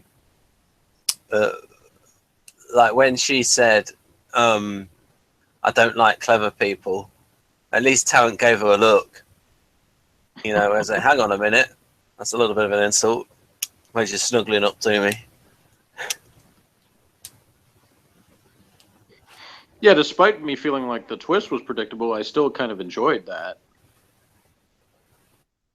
And I liked Richard Herndal's as Nebrox. Yeah, and Avon as well. Been sorry for the guy and helping him out. Yeah, I mean, and he was pretty good in terms of he wasn't doing the over the top stuff in that episode. He was being more normal Avon. Yeah, that's right. It wasn't putting in more of his own personality into it.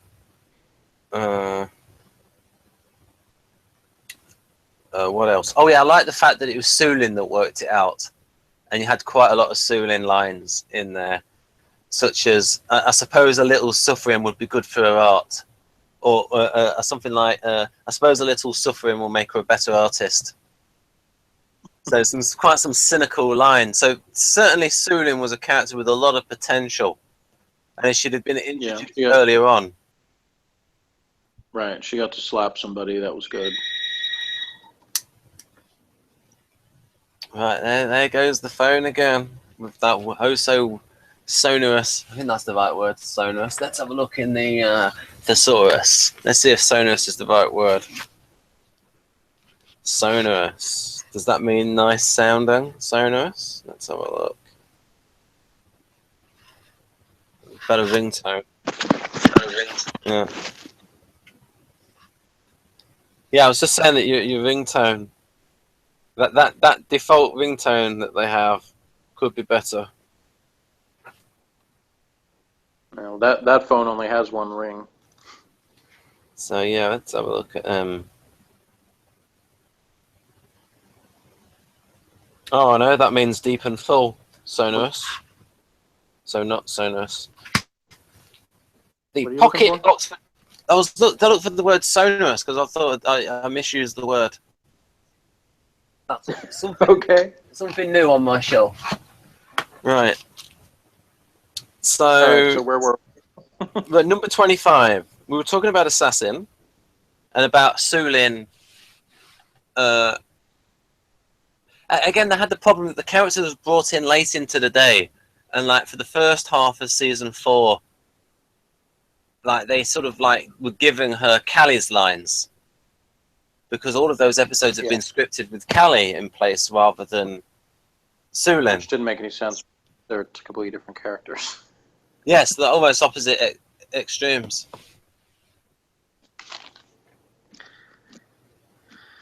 All right, so Except, I think that Sulin does have a heart. It's just that she's been through a terrible upbringing and experience. Well, yeah, I didn't say she didn't have a heart. Oh no, and I didn't say you didn't. I didn't say that she had a heart. I didn't say you said. I didn't say that you said that. Yes. Anyway. Yes. Number 25 is Moloch. Ooh. In which, as the documentary says, they had to record their lines not looking at the puppet because they couldn't stop laughing at it. Yes. Avon says, "Ed, you look exactly as I thought you would look." Yes, that puppet could have been better done. Yeah, but the voice actually was kind of cool. Yeah, Deep Roy, I think it was. Yeah, and they used him quite a bit over the course of the show, as it turns out. But and we had a Federation dude who actually stood up to Servalan. That was good. Oh yes, because most of them cowered in fear whenever she was around. Well, not if they're written by Ben Steed. Then they tend to beat them up. Yeah, well, that guy definitely, I think, was better than the caveman. Yeah. A little bit more intelligence. Yeah. Right. Right. Number 24 for me was gold. So was 25 was assassin for you? Yeah. Okay. All right. Gold, yeah. Well, I just talked about that one at 27. More to say about that one. I like the intricate plot. I like Roy Kinnear's guest performance as Keeler, the fat dude in the red suit. Yeah, they actually had some pretty decent action sequences, and when they were trying to do the gold heist.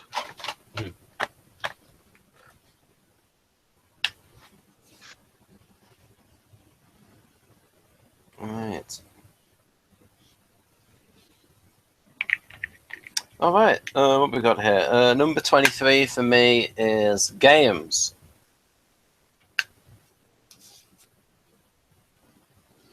What's number 23 for you, Jeff?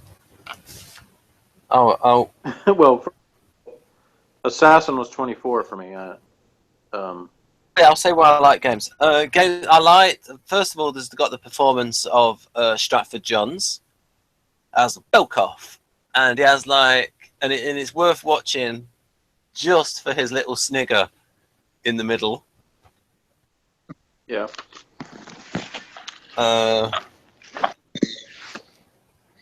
Again, I think it's got a good plot. Yeah, basically, I like the plot and I like Belkoff, and it's got a good, interestingly conceived and executed computer. There was a good voice produced for Belkoff's affectionate computer and the relationship between him and the computer.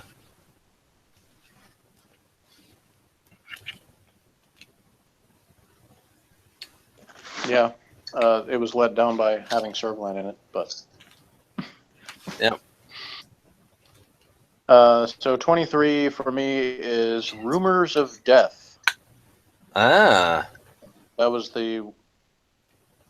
started with just again looking at this description of the episode guide is hilarious because on Earth, Avon allows himself to be captured and imprisoned for 5 days, all in an elaborate scheme to get close to the vicious Federation interrogator named Shrinker, whom he believes killed his former lover, Anna Grant. Suspension of disbelief required there. Yeah. Because I like soap operas, I liked the elements of this episode that were like that, which was a lot, because it's all about Avon and his honey. Really she's pretending to be one thing to some people and another thing to other people, and so she was another interesting character. So of course they killed her off. Who's not interesting should have been killed off instead. Yeah. So another bad choice by the writers and producers of the show. For all a somewhat entertaining episode, directed by another Doctor Who director, Fiona Cumming. All right. And 22, Children of Aron, which we already talked about since it was further up Ben's list. Yeah. I liked the ninja dude, and some of the elements of that. They had some good explosions and action scenes and stuff, but too much Servalan crying and messages and other stuff like that. Oh, what did you think about the way Jan Chappell played Zelda, her sister? There wasn't a whole lot to it. Yeah. She was sort of like the meeker version of Callie. Yes. And that's difficult. I mean, yeah, it's just like Callie at least sort of had a backbone. And then we've got Trial for me at number 22. That one I'll reserve since it's in my top 10. So. Ooh. But what do you... Briefly. Well, it had again, it was like two plots going on. You've got Blake going to a planet, scheme of like where he's like forcing them. If you want to follow me, you can come back and rescue me. If you don't, you can all sod off. So it's either sod off or I'm going to be your leader. Which is what it boils down to. So basically, it's if you want me, I'm going to be in charge. Just leave me on this planet if you're not interested. And then you've got stuff about a subtext about Zil, this creature, and Zil doesn't want to lose her oneness, so her individuality, and doesn't want to be absorbed. And that sort of mirrors what happened to Blake in the first episode, where he lost his and he was absorbed into the society when he had his brainwashing. So there were sort of things that that theme came through. And then on the Travis side, we had the Trial, and you had John Savadan, who played Igorian in Orbit, play a straighter part in when he played the main judge. I think they called him Star Killer or something. And he was and Travis had the defense that he reacted as he was trained to react. When he was sort of like put on this show trial. And then you had good stuff where you had like the guy that played Nida, Peter Miles, and this other guy, where they were talking about Servalan and then all the politics of how she got to where she got to, things like that, and the power struggles in the Federation. Yep. Yeah, that was, like I mentioned earlier, the parts that were better about Servalan when they made her a more realistic character. Yeah, and also she performed the part in a lot more of a subdued way at that point.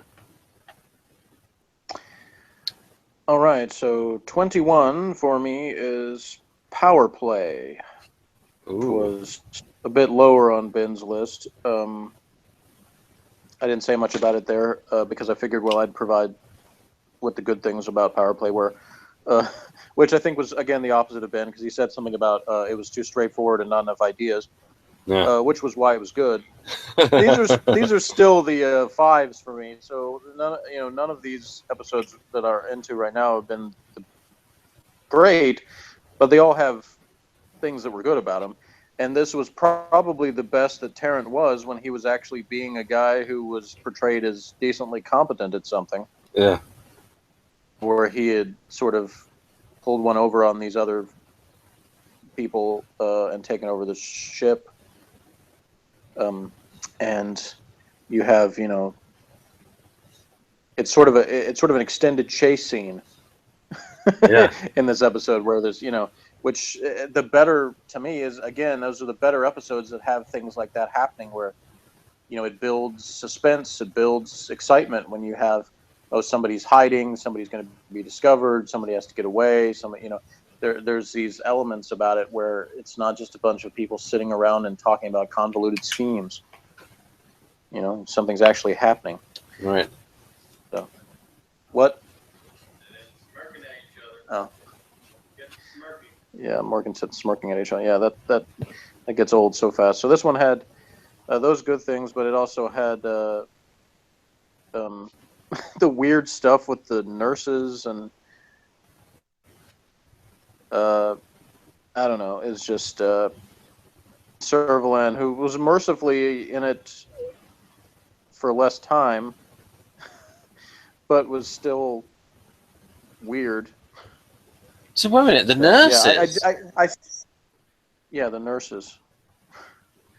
Where Callie and Villa were on the separated, and because Avon was back on the ship, but they were at the. Oh yes, yeah, I know what you're saying. Yes, rescue ship. Yeah, rescue ship. Yeah, that's right. Yes. And you had some funny stuff with Villa, though, didn't you? Where he was pretending to be many people. I mean, there was a few amusing elements there. I thought the parts where they were separated, like that element was good. That it was sort of like they didn't just all happen to find each other perfectly in the first episode of the season. It took a little bit of time. So in that sense, it was sort of reminiscent of the first season in that it took a few episodes for everybody to come together. Of course, the ultimate disappointment is that together. Instead, they replaced Blake and Jenna with Scrubs. But anyway, those were the decent elements of that one. I can't remember. Did you do your 21 already, or? My 21 is Moloch. Okay. Now, I've been color coding it, and blue is, I don't know if you can see this. Blue is season 3. And green is season D, and a lot of your episodes in your lower half are from seasons 3 and 4. Yeah, well, that's no surprise. No surprise.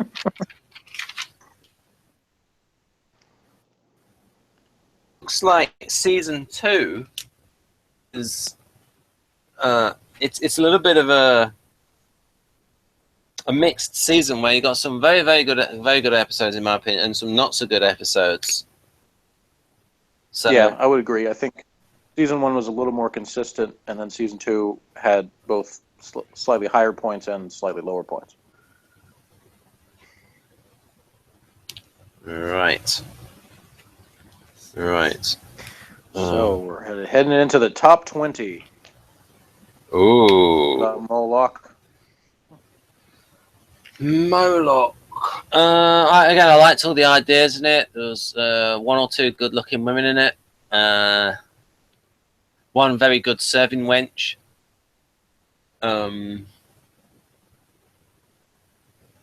Futuristic version of. There was some weird. I just thought it was entertaining. Lots of good ideas. All the stuff with the duplicator, I thought was very interesting.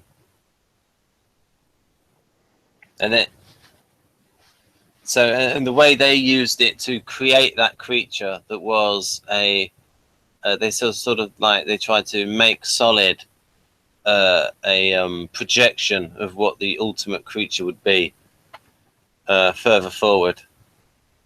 And wouldn't it have been interesting if they'd like created a Dalek or something. Yeah. But that would be due to mutation, and so that would confuse the matter. Right. So number 20 for me is Dawn of the Gods.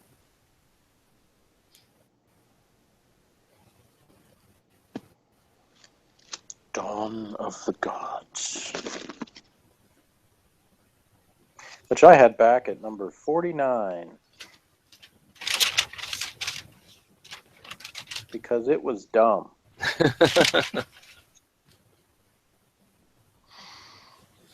Right then. Did you want to say anything about what was good about Dawn of the Gods? What was good about Dawn of the Gods? Well, I liked all the stuff. I liked all the mystery of this black hole, and then all the stuff when they arrived there about what's going on with this metallic floor. And so it was, and then you had this dude arrived like he was dressed like a magician.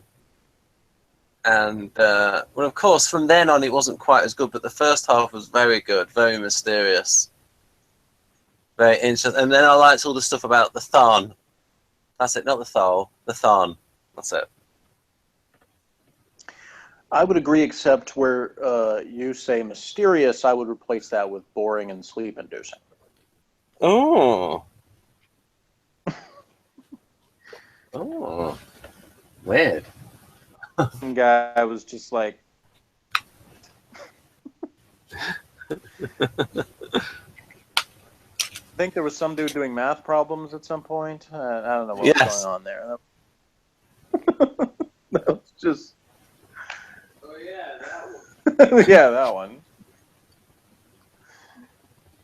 All right, so my number 20 is Star One. Oh.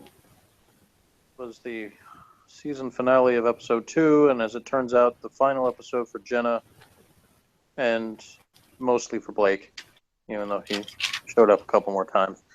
So really sort of the ending of the show. And it had its moments. It had some exciting scenes. It had some Tinker Toys attacking, and it had Travis's death, which was reminiscent of the Emperor's death in Return of the Jedi. Which hadn't actually come out yet, so yeah. I could say Blake 7 actually gave them the idea. Yeah. And see, if Blake was going to leave, you know, they had a perfect opportunity for him to just been dead there. You know, bring everybody along. Figured people would stop watching the show. Plus, I don't know. Plus they may also might have thought he might have come back. Yeah, well, that's what I'm thinking. Is I don't know at what point he actually for sure had told them he was going. Whether they knew that when they filmed that scene or not. So, but anyway, it was all the stupid, and as folks might not know, he wanted to direct. He told people that he wanted to go on the director's course. They wouldn't let him go on the director's course because they had all this demarcation where what you probably had was the directors' union wouldn't let anybody outside of their union join their club. And so you had to so it was what is known as a closed shop. So I liked the part about Blake pretending to be Travis because the people there at the Star One didn't know the difference because they were actually aliens. Yeah. Who all humans looked alike to them. Yeah, but then they did say, and it says, which arm is false? And he raises a hand and go, rather good, isn't it? Who is this woman? Yeah, my mother. Stuff, you know, where you were all like, "Oh, it's all leading to Star One," and then it was yes, like, yeah, it's cool. It's half the episode is, you know, like sneaking up on the thing with boring scenes in the What about outdoors. all the wonderful dialogue between Avon and Blake? Yeah, there was. I said there was some good stuff. I mean, yeah, I gave it a 5. It had its moments. Oh, I should have been writing down your... like a lot of other episodes. I should have been writing down your scores. Well, I can run through them really rapidly if you want me to. Okay, what did you give for Warlord? Okay, so Warlord, Sand, and Weapon were all 1s. All right. Dawn of the Gods was a 2. Yep. Animals was 2.5. Yep. a Voice from the Past, Sarcophagus, Volcano, Rescue, Bounty, Cygnus Alpha. All of those are 3. All right. Yep. Hostage was 3.5. Yep. And then we had all the 4s, which was Trader, Orbit, Harvest of Kairos, Aftermath, Star Drive, Terminal, Ultra World, Redemption, Duel, Killer, and the Web. Right.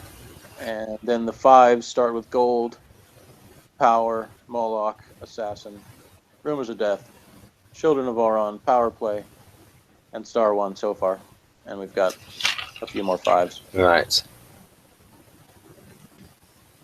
19 is Project Avalon, also a 5.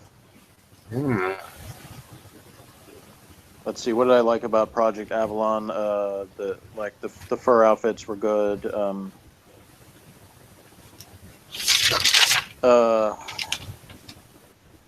Had some good action sequences.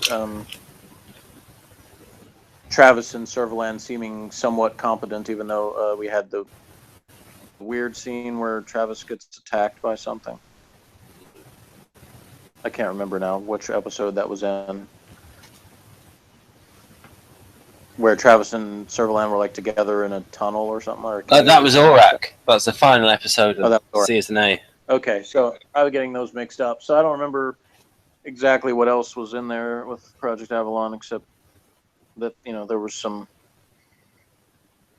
I remember you commenting on you didn't think Travis would like cross his legs that way or something. You thought he looked. Yeah, the way he was sat on a chair. Yeah. But anyway. So yeah, I mean that stuff was decent. I liked sort of the misdirection of having the Avalon clone, even if it conveniently started to make electronic noises once they found out it was a clone or android or whatever. You got to see little Avalon throwing Gan. That was pretty good. The little girl throws off giant dude. It's kind of like Street Fighter 2 when Chun-Li can throw Zangief. Chun-Li's got strong legs. She does. 19. So yeah, I cracked myself up. Like re-listening to some of these reviews, I'd forgotten how funny I was. And in that one, you said that the actress who played Avalon didn't do anything after that.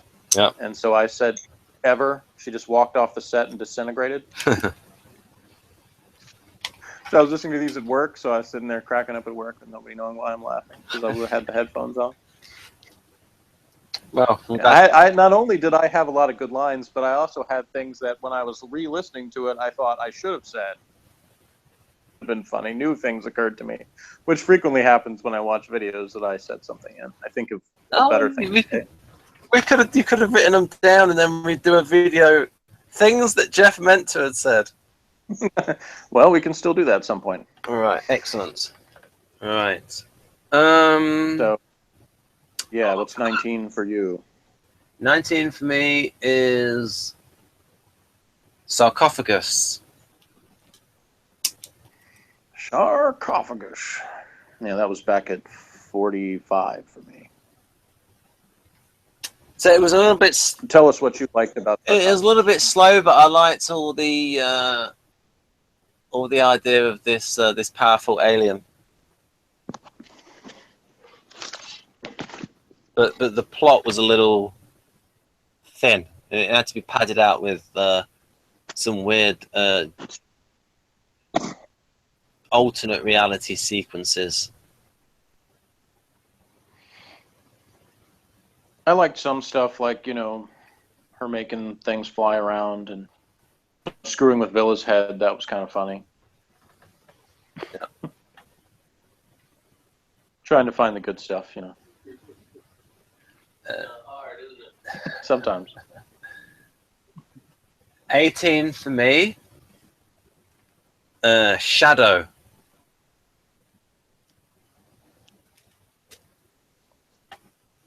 And that's because Ben's on drugs. I mean, about pale crack addicts. Yeah, but there's all the stuff with the Aurak being taken over from another dimension along through a telepathic channel, and then this was a way to get at Kelly, and then you got the moon discs that were telepathically receptive, and the moon discs helped Kelly, this alien presence, the galaxy. I liked all the stuff with the, what do they call it, the Cosa Nostra? Or the Terra Nostra, I think. So I thought it was pretty good.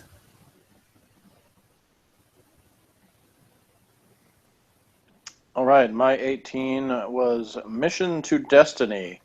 Ooh. The murder mystery in space with the cute Sarah as the weedy bimbo nut job. Who was strong for her size because she could guys and put them on top of stuff, and Yeah.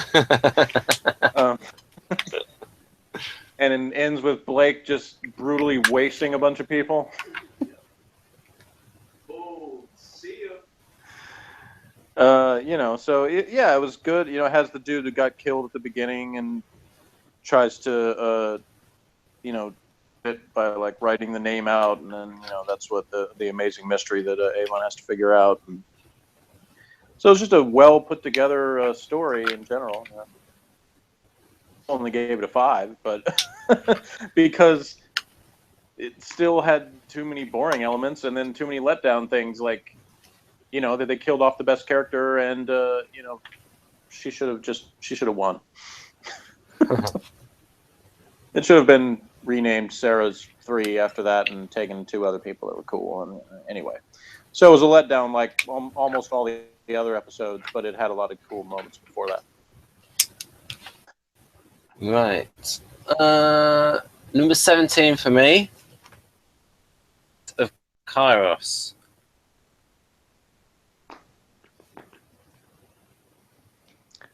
Which I already put at 37.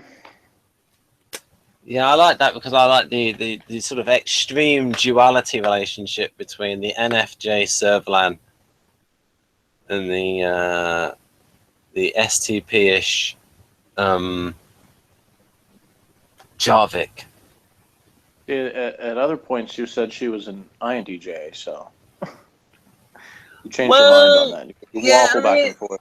Actually, I think I think the actress is an NFJ. I think the character, certainly in season 1, was more NTJ. I think NTJ, yeah. And so I'll go with Jarvik as an ESFP, an extreme ESFP. I'm gonna say that she is an ISFJ that wishes she was an N, because she was like, oh, I'll come up with amazingly complicated plots to do things for no reason. But most of the time, she just spends, being annoying.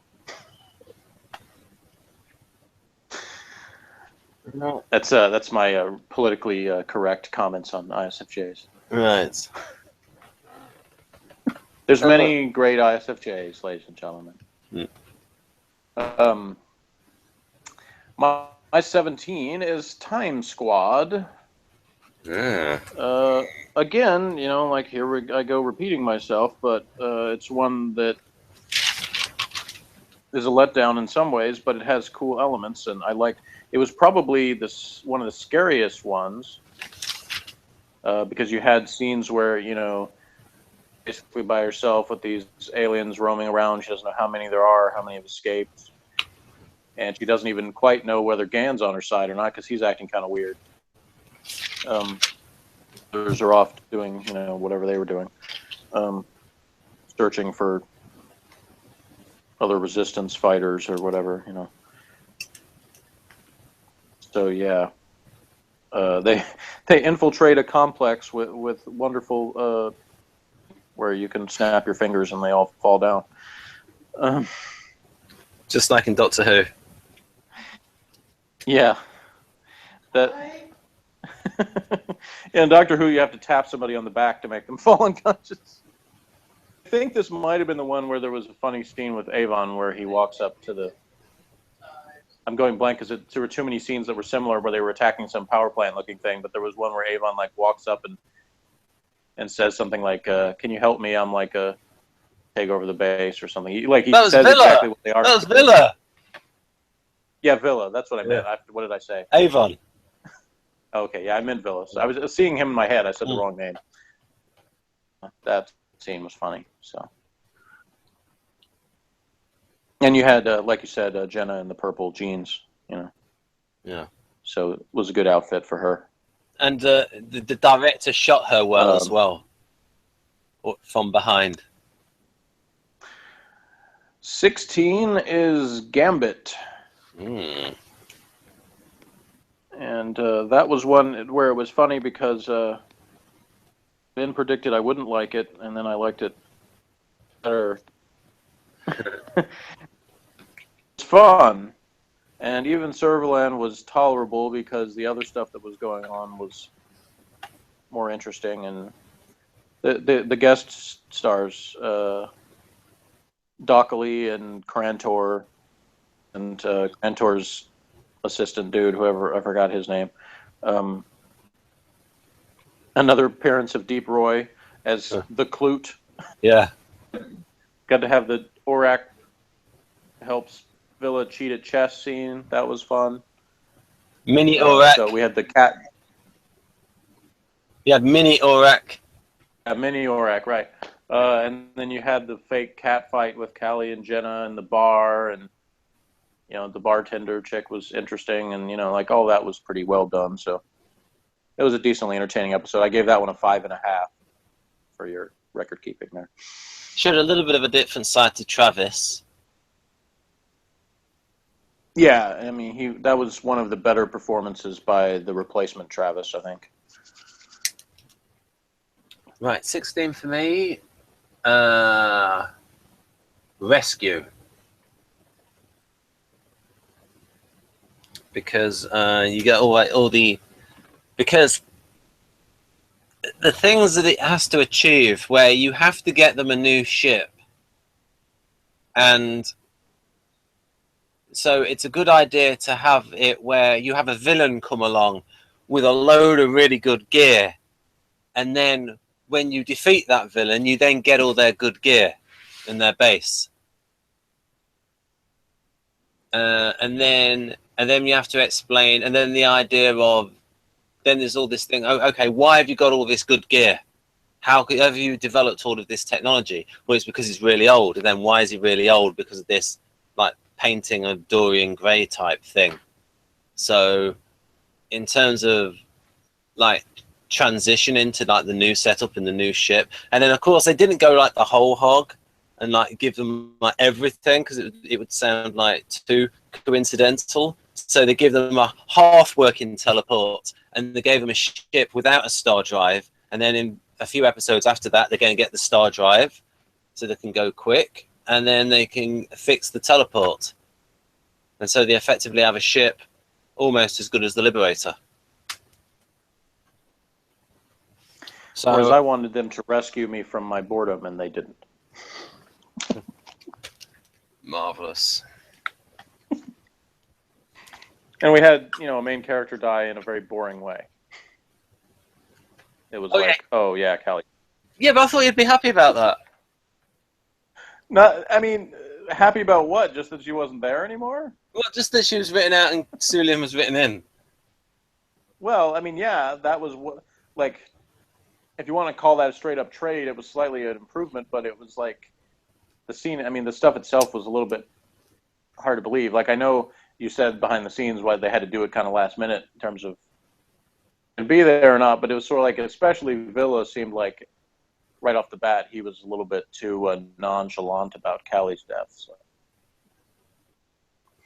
Well, people can go into shock, and sort of, I'm the sort of person that would go into shock. It was just one more thing I thought was a little bit weird. Right. My number 15, Rumors of Death. So initially I was a little bit annoyed about them, but it is possible that this Anna Grant could have had mixed motives, where she actually had decided to go over to the side of the rebels, and so it wasn't just some enormously elaborate plot to actually put Servalan in great jeopardy. That because people who work in intelligence to actually go over to the other side. Truth. That happens many times where you got like double agents. Yeah. So All those elements I thought were pretty good. And in fact, honestly, like if you took Servalan out of that episode, it might be in my top 5 or 10. But the scenes with her just so drag it down that 23 to me, because overall it was well done. Right. And your 15 is? Spacefall. Which I also gave a 5.5 to. Oh, sorry. So which one started at 5.5? Was it Gambit? Gambit. Yeah, Gambit and Spacefall are the only two I gave 5.5. Right. And yeah, Spacefall, like, you know, the characters running the pretty good, and there was some, like, you know, back and forth with them. But we had kind of boring, drawn-out sequences of going across inflatable stuff to other ship, you know. You had Villa and Gan, the two musketeers, you know. That was the episode where they were like, you know, started off with Blake trying to organize the rebellion, and all that was a little bit too easy, you know. And somehow in the future they don't have audio surveillance, so they don't hear them loudly talking about this plot. Yeah. To take over the ship. Yeah, and everybody was a little bit that's too a eager. thing that happens in many science fiction series, where so many plots would yeah. be cut short by more surveillance. Yeah, I mean, there's things where I've talked about before, like how many things that from the past that if you went back and added cell phones would be totally different plot. Because there's so many situations people get stuck in where nowadays people say, why did they take out their cell phone? I mean, the only thing you could say is, well, they just didn't have a signal for whatever reason. Something was blocking the signal. Battery life like terrible. Yeah, or the battery was dead, whatever. You know, there's ways to get out of that, but still. I mean, they have. I mean, like in the first episode of Red Dwarf, they had this thing where, and this was like made in 1987, where Lister, had a photo taken with himself and a cat, and had it developed in the ship's lab. Yeah. Yeah, and what I did say, actually, watching the documentary in the first season, when they showed the scene where Zen species requires a visual reference point and then has, you know, the screen that sort of serves to represent Zen. I said, you know, in the designer guy, I'm going blank on his name. Roger Leach? Yeah, he says, you know, I didn't want to have the same, like, tape machines whirling. Yeah.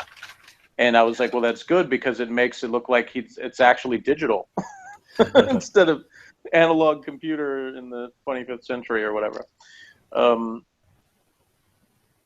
14 is the first of my 6s. So, sorry, when you said that's good, what bit you thought it was good, that the way they did it? The way who did what? The way Roger Moore Leach did it, or would you have preferred it? Well, yeah. Yeah, so it was good that it appeared to actually be like a digital thing, as opposed to what he said, whirring tape machines or whatever. Ah, right. So I was just wondering what you meant by the digital thing. Well, because of the way it, like...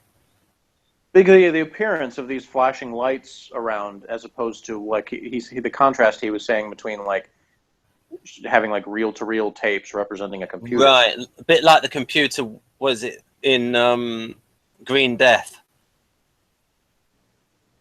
Well, yeah. More of that old-fashioned type. Right.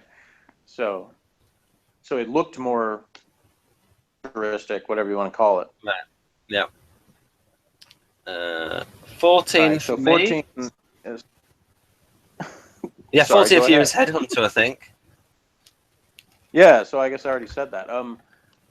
Yeah, Headhunter, I liked that it was very Doctor Who-ish feeling in its plot, and having the monster be sort of a good guy that was corrupted in some way, in the sense that there was a good intention, but then it went bad. And I liked the sort of crew members are against each other. They're in sort of disagreement with each other on how to handle things. It's always good when you introduce that sort of intrigue into something, as opposed to everybody always being on the same page. So those were good elements of Headhunter. Yeah, and Avon goes into NT mode in terms of his thoughts on advancing science. One thing I noticed as I was finding these scores were one of these, sentences that came up. Yep. Is that for all 4 seasons, the 6th episode of the season, I rated a 6. And Headhunter was one of them, which is why I brought that up. So, anyway, you're 14. Well, that means I can work out what the other ones are. Right, number 14 is Deliverance.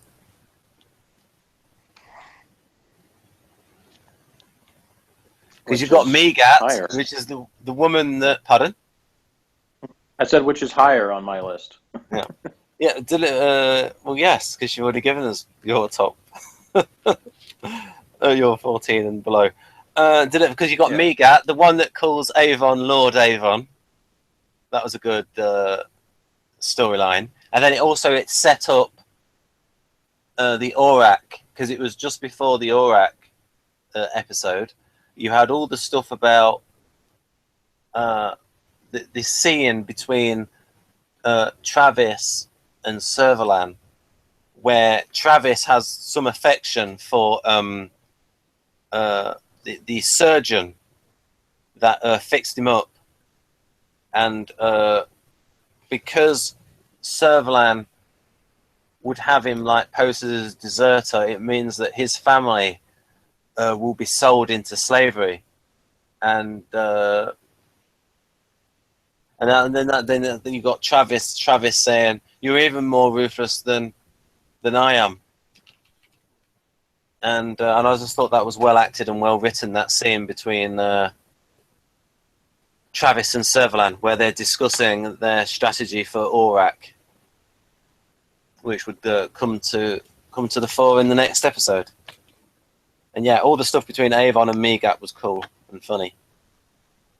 Yeah, everything Servalan did was terrible.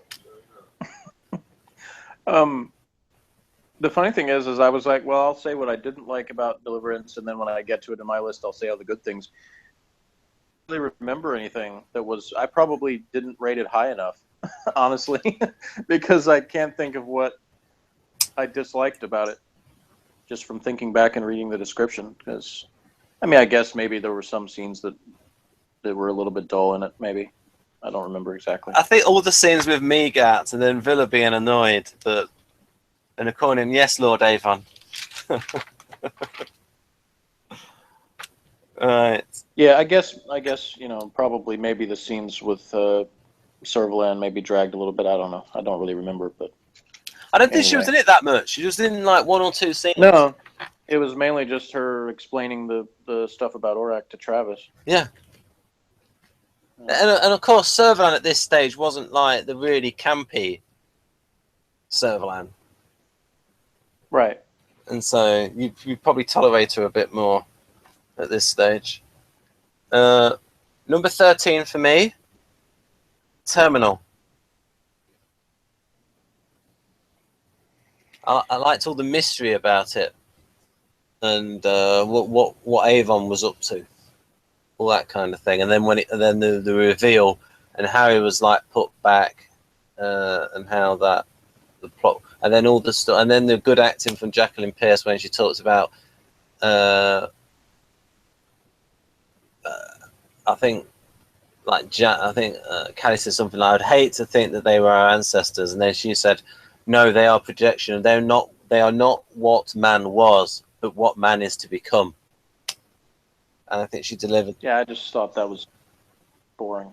I mean, not even boring, but like it's just kind of cringy. Like, and she suddenly like acts emotional about that, like she's all concerned about humanity or something, when she's displayed complete disdain for most of humanity through most of her character's life. So it's like, why does she suddenly get all like weird about that? Well, maybe that's the actress. I think the actress is an NFJ. Yeah. It was just part of that really crappy end of that episode. Right. Okay. So, and you've talked before about why it was crappy whilst I was away, getting a chorley cake. So I'll listen to that later. Unless you want to say more. Well, about you know, to sum up, it started off boring, but I put up with it because it was getting somewhere. Then it got to that place that was good, and then it turned into crap for the last 15 minutes or whatever. So it like had a thing. I tolerated the boredom while it was building. It reached the point where he gets to Blake, and there's this good reunion scene, and then you have all the mess at the end with Servalan, and the ship melts, but then she gets on it. She doesn't notice it's melting somehow, but then all of a sudden realizes it 3 seconds and gets herself to the teleporter. Just complete garbage. Yeah, they put too much gunge on. Yeah, so I ranked that one at 34. Right. My 13 is games. Ah. Which was the second highest rated of the final season for me, as another 6. And it was worth it almost entirely for the guest character, whatever his name was. Stratford John Belkoff, the character name. Did you say Belkoff and his computer Gambit were cool, and basically all the scenes with him were good. He had a great laugh. Did you give this a 6? Of course, Servalan. I gave it a 6. Yeah. Servalan scenes were terrible as usual. So yeah, it was fun, which is good. You know, it's good to have fun characters doing stuff. So. And number 12 is City at the Edge of the World, which I also gave a 6. Features a great performance by Colin Baker, of Villa getting to be the hero for once, and even have sort of a love interest, who that character started off good, and then they kind of made her a little bit weird after that. So she was another character that was cooler than a lot of the other people that should have stayed, if they had made her good for the whole thing. Yeah. So I think that was season 3. My 12 is Death Watch, which I had at 33.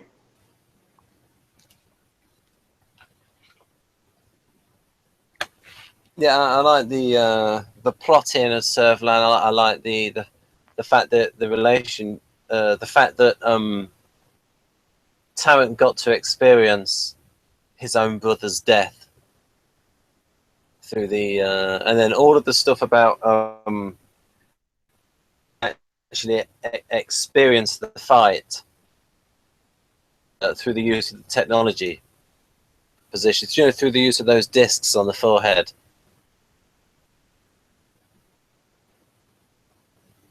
Yeah, I think my favorite thing about that episode was the very beginning, when it was like it was his brother. It just looks like Tarrant, and then he's comes up to him and then like tries to kill him, and then he, thwarts that attempt. Like that scene it kind of seemed like it was something out of maybe they were watching a movie or something, or it was a dream sequence. And the fact that, some dude from the neighborhood, Vinny from Brooklyn, was an android. Yeah. Right, 11 for me. Hey, yo, it's Vinny. Oh, 11 for me. City at the Edge of the World. Morgan? The exact moment when Vinny shot whatever Dita Delta garbage. The exact moment that he shot him was awesome. The rest of that slow-mo was dumb.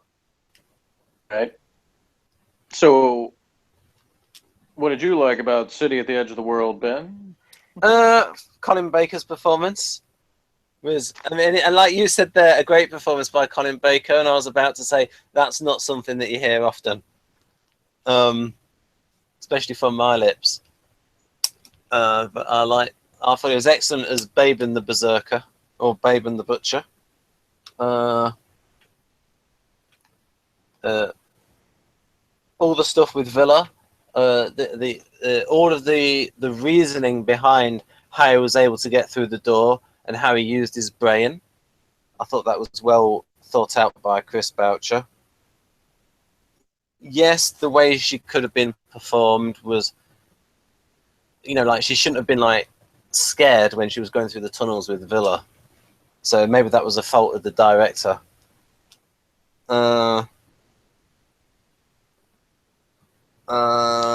What else? So I like the plot. I like the dialogue. Colin Baker's very good as Baben the Berserker. Yeah, that was an episode of Avon's 5. Pardon? That City at the Edge of the World is my highest rated episode of Avon's 5. Ah. The post-Blake era of Blake 7.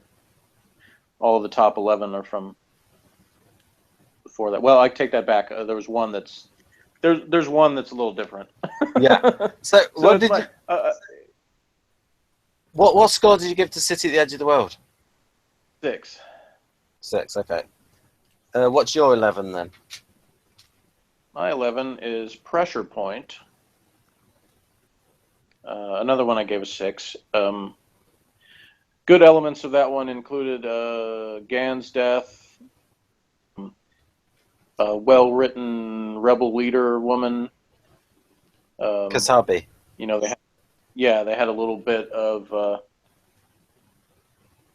even though it was more backstory about someone who gets killed, it's still the scenes with her and Servalan talking about stuff were pretty good. Her daughter turned out to be garbage. But yeah, and there was kind of random odd in some of those scenes in that one. It seemed like they may have started out the episode too long and they had to cut for time, and then they ended up padding out other things, so it just kind of seemed a bit odd. But it was decently entertaining. Right then, now we get to the top 10. The top 10. And my number 10. Ooh. I also gave a 6 out of 10. Yep. Because the funny thing is, it's talking about this being in the top 10, but it was another episode that was a letdown because it was set up with kind of a cool premise, and then the payoff was not that great. As I mentioned earlier, you had the scenes with Servalan and Travis in their adventures in the caves or whatever you want to call that. All that stuff was boring, and some of the stuff with Ensor and the original Orak was pretty decent. The character itself was pretty good, but yeah, it just felt like it kind of the previous episode had sort of a conclusion, and then it didn't really deliver all that well, but it still had plenty of entertaining moments to it. Right. I think. All right. I was just highlighting Pressure Point in pink for season B. Right, number 10 for me, Blake. The final episode. Like, I'm a little surprised you didn't rank that higher. But then I guess you didn't think it had enough ideas. Well, Because it's just about shooting. it's just... I suppose it depends on what mood I'm in, where I would rate it higher or lower. I think it would depend on the mood, whether I'm more interested in the ideas or whether I want some drama. That's it. It just depends on my mood.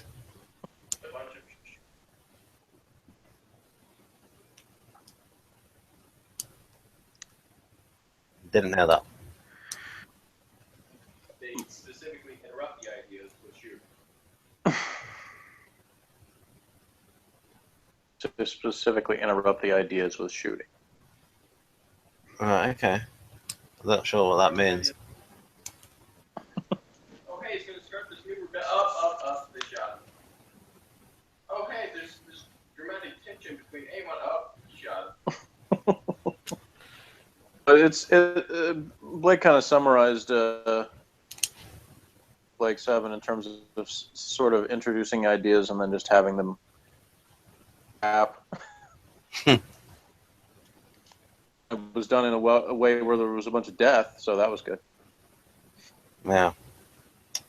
Right. My number 9 is The Way Back, the first episode.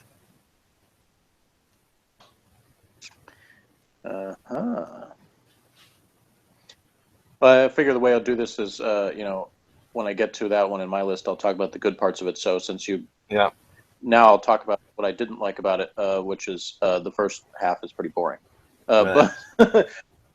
But it starts to pick up interesting, and when everybody gets shot and we have the trial scene and all that kind of stuff. Like there were some interesting scenes with that part, but yeah, it started off a little slow. Would be the bad part of. Yeah, it was almost like a play pace. Yeah. Of who's who and what was going on, because they really didn't. It feels like it sort of starts in the middle of something without a whole lot of explanation. So. Yeah. Which can be good. Like you can do that in a way that's kind of exciting, but they didn't. Number 9 for me was Trial, which was new Travis's best performance as Travis. Only good. Yeah, I mentioned earlier that he had a decent performance in something else. I forget which one now. Hostage? Maybe. I'm not sure. Anyway, yeah, he got to actually have a decent fight scene in his escape. He had the, ship attacking, where it was the ship was on the screen behind him as they were trying to announce the verdict of the trial. And you mentioned earlier when it was on your list, the behind the scenes stuff about Servalan's rise to power with the other guys, Federation dudes. And I liked the Travis's crew people showing up, sort of to support him, the guy that had a drink with him and stuff,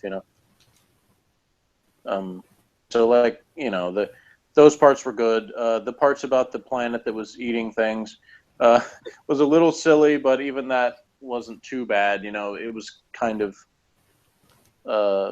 it seemed like that the plots didn't really fit together very well in the episode. Maybe they should have split that into other things, but anyway, it was.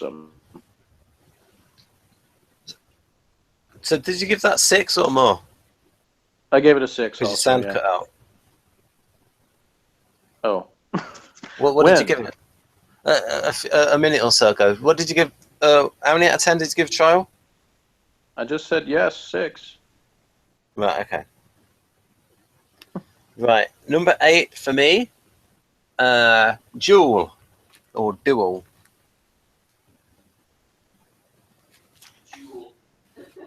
Duel. With, I particularly like the scenes between the Mutoid and Travis. The Mutoid as played by Carol Royal.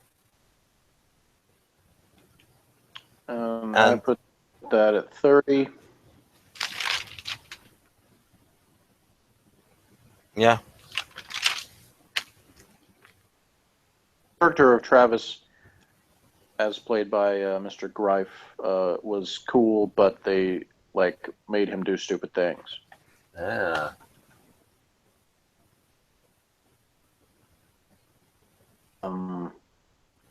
My number 8 is seek, locate, exterminate. I mean, destroy. Yeah. Which was from back in the first season. And it's just seemed cooler, more exciting. Like oh, Callie, maybe she's dead, maybe she's not. It was the one that introduced Servalan and Travis. And Servalan, to me, it was the only time it was like Servalan was effectively creepy. Like the way she sort of came on to Travis, like, well, in the rest of the show when she did that, it was terrible. But in that scene, it sort of worked because it was like she knows this dude is like, I'm this cool space commander who's not afraid of anything. But she had the upper hand there and was sort of trying to make him feel uncomfortable. And so it works.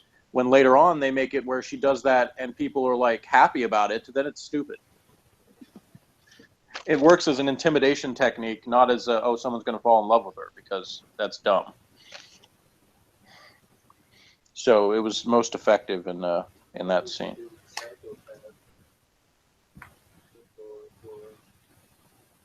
And the action, the scene at the end with barely escaping from Travis using his hand because he's got a weapon in his hand, that was well done.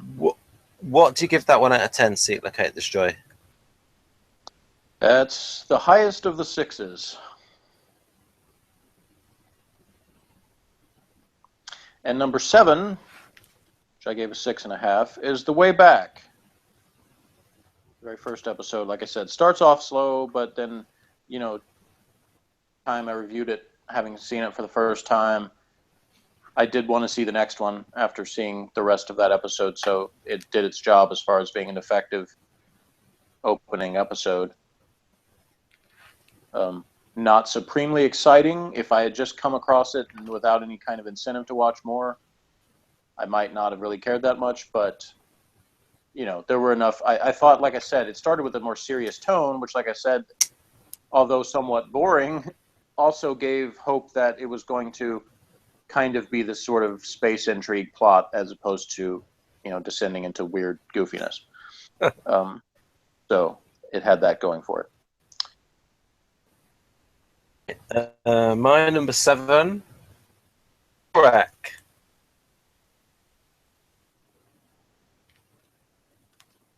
Again, I liked all the ideas of what exactly Aurak is. And I thought it was well put together. This is a bit of a vague thing, well put together. It had lots of wires and... So here's your challenge, Ben. Because we already know you're very good at doing Aurak's voice. Your Tottenham version of Aurak. Yes. So can you do an impression of the Ensor sounding Aurak? Oh, dear. The Ensor sounding Aurak. Oh, dear. All right, you'll have to go off and study it and get back to us. Yes. Because when I didn't remember. One thing I would say is that something like, a voice change can sometimes be really distracting when it's a different character like that. Like when they changed K9's voice in Doctor Who, it was very noticeable. Yeah.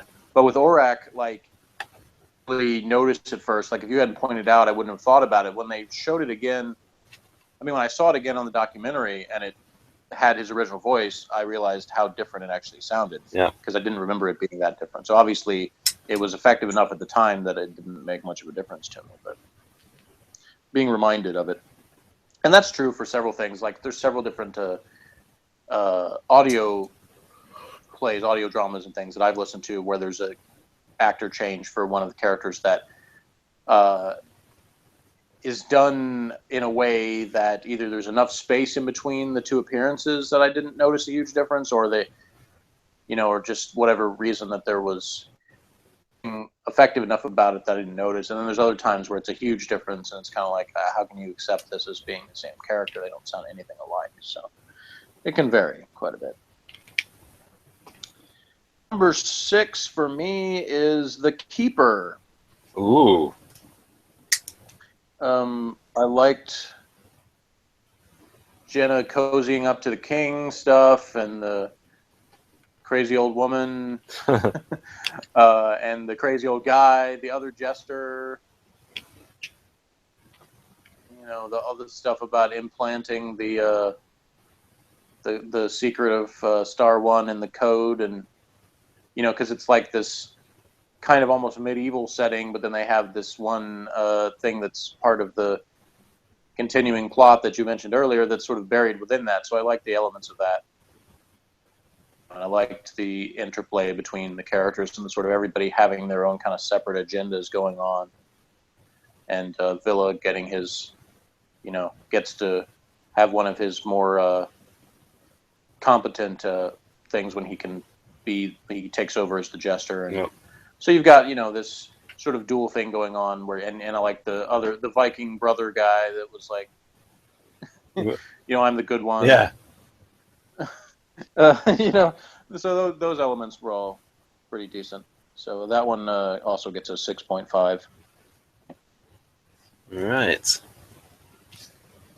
Number 6 for me, Orbit.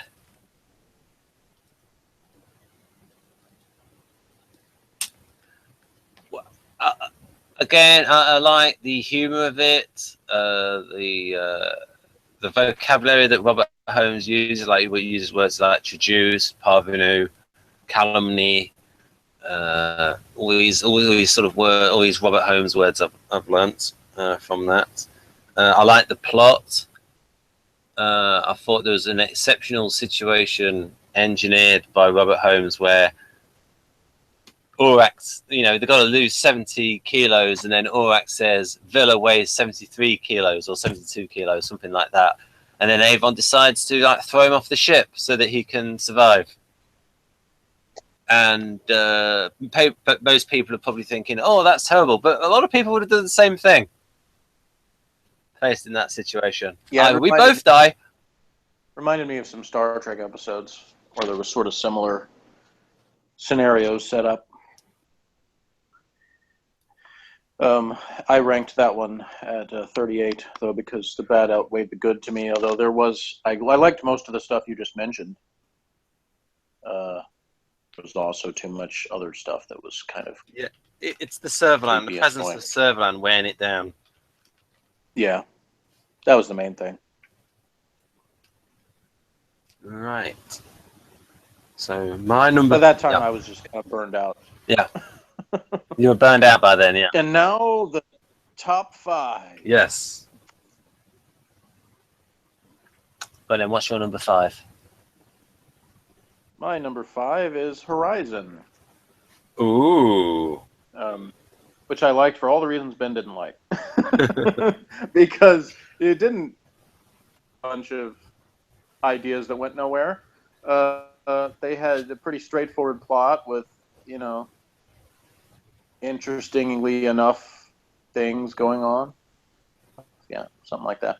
A good guest character as the guy who was sort of torn between being part of the Federation but also being a native of the planet that had his own and things like that. We had the older guy who was sort of like, gave some sort of backstory on Federation politics and you had an actual useful thing for Callie to use her telepathy to tell the guy that Federation had killed him. His choice to make about, which direction. I like things that have somebody with sort of a moral dilemma like that. And they also had the scenes where they actually, talked about how it's not necessary. It actually matters where you teleport to. Avon had to be like, I want to teleport to a different place where I won't immediately get captured. Gan, who would be the best at working in the mines, they just put him somewhere else and stick the girls in to work in the mines. So you can tell once again why the Federation is terribly inefficient. Yeah. So, what did you give I like out of 10 the to Horizon? Plants. All numbers 5 through 3 are all 7s. Right. Okay. So as I said before at the beginning of this video, for anyone who's endured this long, the top 5 are the only ones I gave a 7 or higher to. So, right. Which the average score for Doctor Who. Ooh. This is just in contrast. Yeah, I didn't mean to. But of course, there's still some. I'm talking about the classic Doctor Who, not the new series. Yeah. And of course, there still are a few Doctor Who's that I have not seen yet from the last few seasons. So, which some of them have really bad reputation, which doesn't necessarily mean I'll think they're bad, but there is a chance that slightly if those are as bad as some people describe them. Anyway. And yeah, sorry I cut you off when I asked you. You mentioned like cameras in plants. Yeah, they had the surveillance, like hidden all in the forest and stuff. So that part was kind of.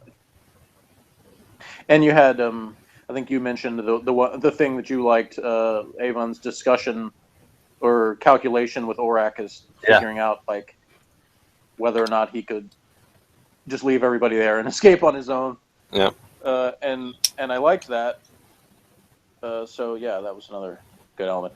There was a few parts that dragged a little bit, probably a little bit too much in the caves, or whatever, and then the scene, the let's talk about Federation politics scene probably was a little bit too long, but overall, I thought it was pretty good.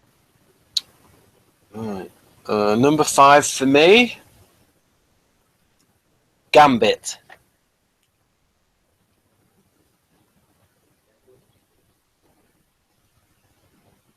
Yeah, the Robert Holmes story. I liked all the stuff with Mini Aurak and how complex the plot was. Wait, is that one with that crazy Minecraft guy? Minecraft? No. Mardi Gras. Oh yeah. Yeah. Oh yeah, that one was. It had some good costumes and I really liked the Avon and Squirrely parts. yeah, Avon and Squirrely in the chess and Everything else was terrible. Boring. Not terrible. Boring. I liked the stuff with the bar and the fake cat fight and what exactly you had, like, I like the stuff with people with different agendas going on. And so you had, and knows Travis is there, but then, she's going to use him, but then she's going to kill him, but then she's going to kill Blake, then she's going to use him to kill Blake. I mean, there's all this sort of different stuff going on. And people know something about somebody else, but aren't sure exactly what they're going to do. And, Travis has his cowboy outfit and, yeah, sombrero.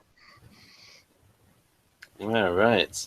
Dockley, the surgeon guy, he was pretty good. Played Right. by the same guy who played the Keeper of Traken in Doctor Who. Yeah. Right. My number 4. And what we can do afterwards is rank the characters. All right. Number 4 is, maybe that could be a separate video. I don't know. Yeah, actually, that might be a good idea to make it a separate video where we talk about the characters. My number 4, Redemption, which is the first episode of Season B, where we find out about the background of the Liberator and where there's this subtext of Aurak engineering things.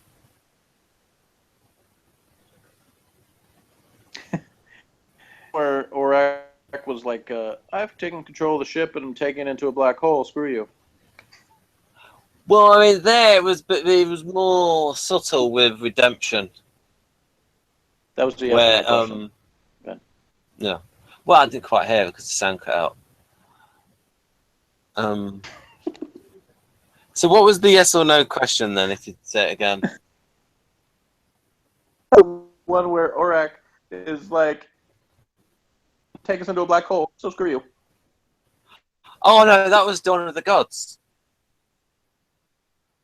Okay, so what happened in Redemption again? Well, in Redemption, it's you have this situation where the Liberator is being chased. Oh by yeah, these ships. that was the one where he's like, "I'm going to show you, the ship gets blown up, and then it turns out to be some other ship." Yeah. That one was 31 for me because it was just. Yeah, because he said at the end of Orak, the season 8 finale, the space vehicle will be destroyed. Yeah. That was not a very good cliffhanger. Mm-hmm. All right. Because it had already been established that Orak could take control of other ships.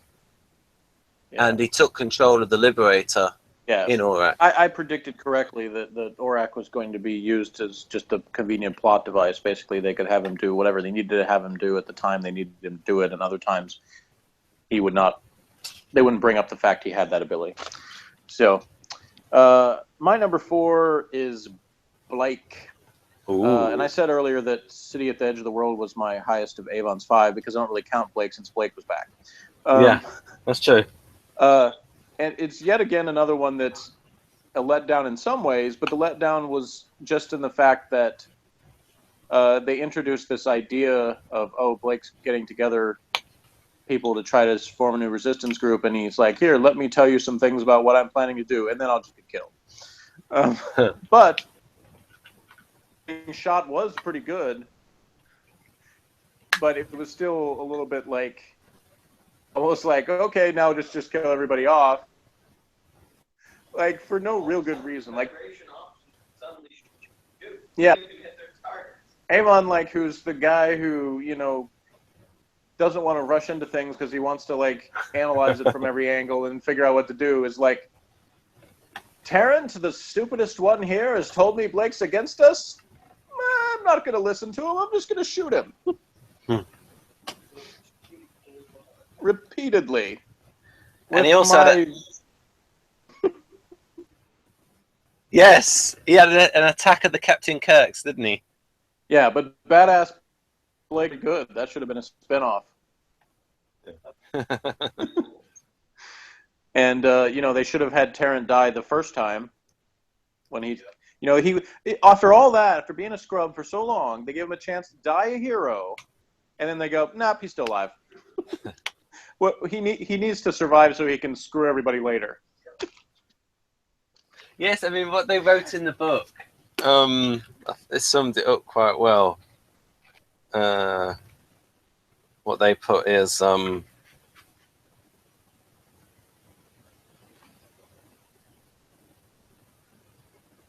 right, what did he put? Here we go. All the more reason to hate Tarrant. Pardon? I said, way to keep me in suspense, man. Yeah. All the more reason to hate Tarrant. His willingness to act first and worry about facts later is the reason everyone dies. Utter, stupid, bastardy bastard. Tarrant is the catalyst for everything going to shit. Number 3, Breakdown.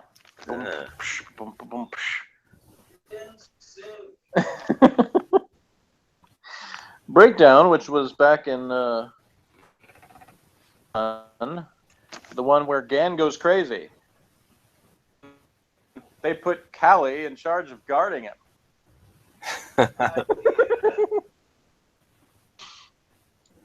But it has a lot of, good action-y scenes in it, and, they go through the, like, Pepto-Bismol of death at one point. Yes. And Avon gets all pissed off at Blake. That's good. Like I said, the good tension. And then we've got, like, I think I mentioned before, Julian Glover's plays the surgeon guy. That's good. And they have that. He's going to help him, but he's really trying to turn him into the Federation. But then the other guy wants to take control, and so they fight each other.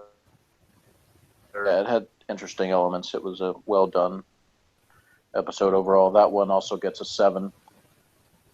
It's the highest of the 7s. Right.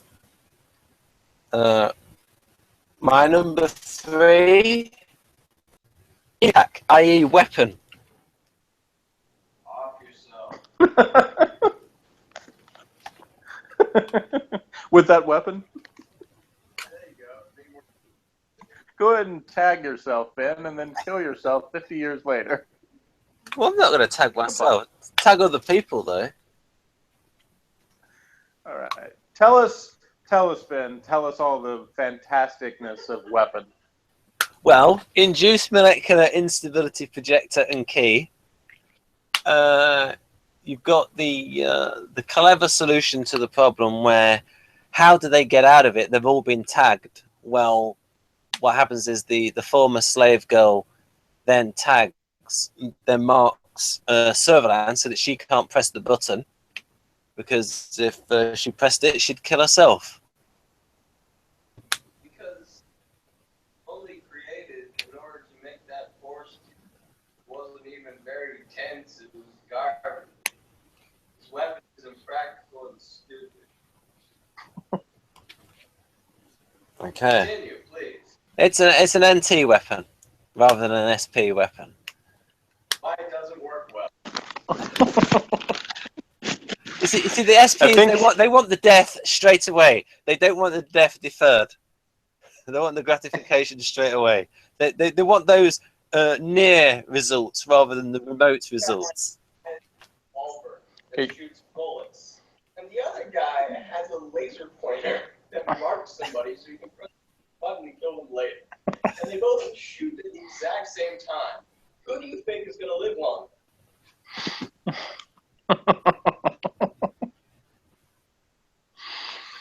So that might be our greatest discrepancy there, because weapon was number 50 for me and number 3 for you. So okay, imagine if someone had that weapon in Homicide. How would they catch the person? as I said at the time, they wouldn't, because Homicide is set in reality. But you're right that Homicide would probably do that story better. I agree with you. Yeah, but how would they catch them, though? Because what could happen is because they wouldn't know the exact, because you could mark the person and then the other person could press the button whilst they got an alibi. Yeah, they also wouldn't be able to identify the body. But it's a science fiction weapon. I mean, if you want to, there's more. You can pull out any science fiction weapon, and modern day Homicide will have no way of figuring out a lot of them. That's true. Now they actually, I think J. Michael Straczynski copied that weapon in an episode of Babylon 5 Crusade, where what he had was, it was a ring around someone's neck, and if they pressed the button, it would go off. So I think they sort of reused it when they had the neck thingies in Bounty. So the idea of the NT weapon. Okay, I think I've worked out what your top 2 are, but I'm not sure the order. So, what's number 2? Well, number 2 is, and I would like you to go last. So your number 1 should be the last. My number 2 is okay. Pressure Point.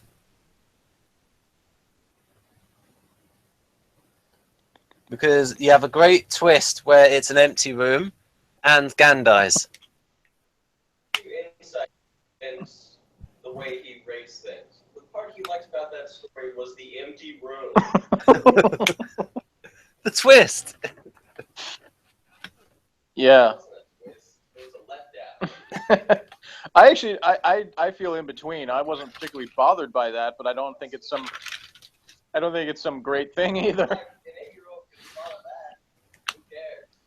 I liked the fact, like, it's like Servalan gets all bent out of shape, like, you hesitated, Travis, and I was like, that's where he should have just shot her and been like, yeah, because you suck, die. But so it was, that part was a letdown. And they could have come up with a better way to kill off Gan than the way he did. I mean, I like the fact they did it, but it should have been like somehow the limiter is removed and he just goes like full insane and tries to like assault Servalan in various ways and takes out a bunch of people, and then he has to be like tranquilized, and then he's put in a cage and he's screaming at people, and they could have been done it in a better way. Now, the left-wing book Liberation, that could have been. They suggested that Blake should have killed Gan after a limiter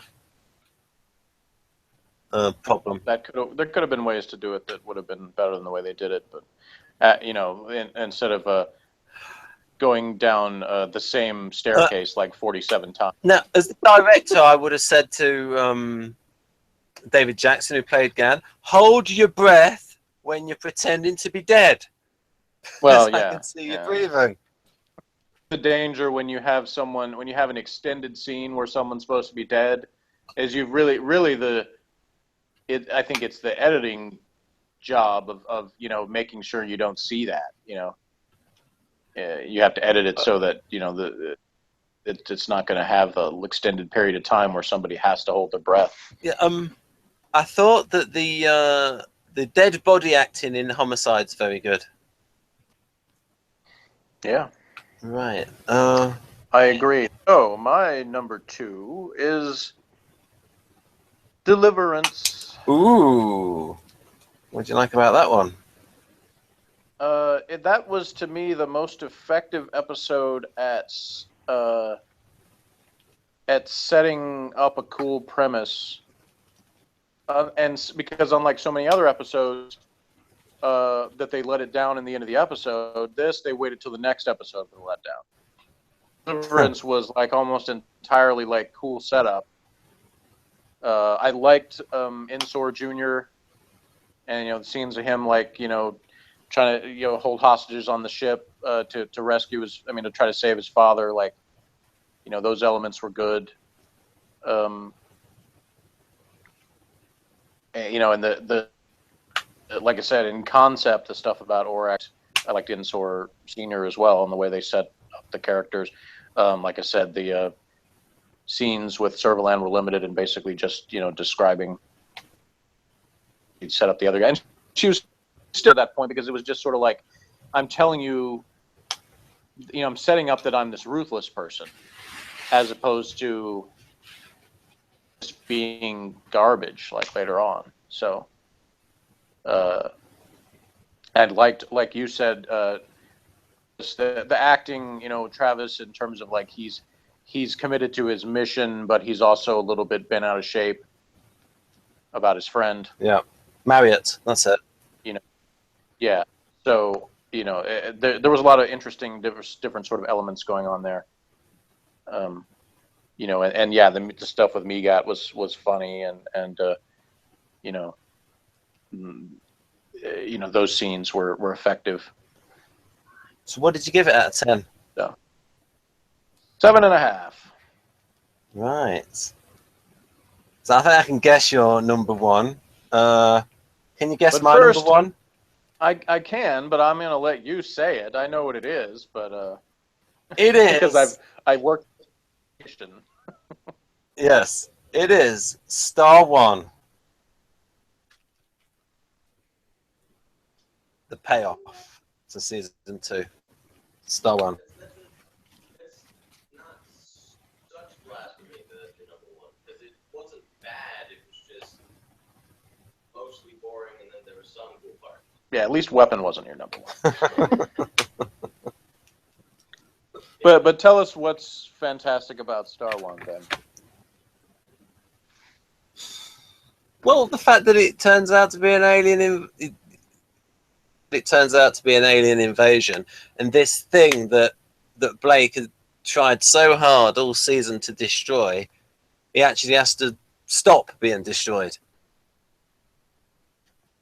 And so he finally gets what he wants, and he can't actually have it. Because he needs to make sure there's no more stock footage of bad weather. Yeah. And, you know, and then they need Star One to stop the alien invasion. Yeah, of Tinker Toys. Yeah, well, that's not the fault of the story. That's the fault of the production. Yeah, well, see, you know, there's on the documentary, of course, they point out that, you know, that was where they wanted it to be the Daleks being the alien. Honestly, I'm not sure. Like, I thought about that, and I think I said at the time, I'm not sure that really would have been better. Because it would have almost felt sort of like a cop-out. Like, we can't come up with our own aliens. We've got to just... Yeah. Well, yes and no. It depends if they had a redesign like the, you know, other Doctor Who thingy. If they had a nice redesign and they turned up all cool and all redesigned, then that would have been amazing. This time they had umbrellas. You know what I mean? They and they're not pepper shakers. They're salt shakers. You know they redesigned the Cybermen. Yes, they did. Usually, I won't say worse. The original Cybermen were better. Well, I won't say any more than that. But like, say it was the Daleks, but it was like a redesigned Daleks that looked more plausible. And they could like have them go upstairs and stuff. Then but then again, the way it worked, it would have been a completely different story. And I like the way it was done. I like the way it was all built up to. I like the dialogue. I like the very much like the scenes between Avon and Blake, and I liked how they were directed. I think David Maloney directed that episode.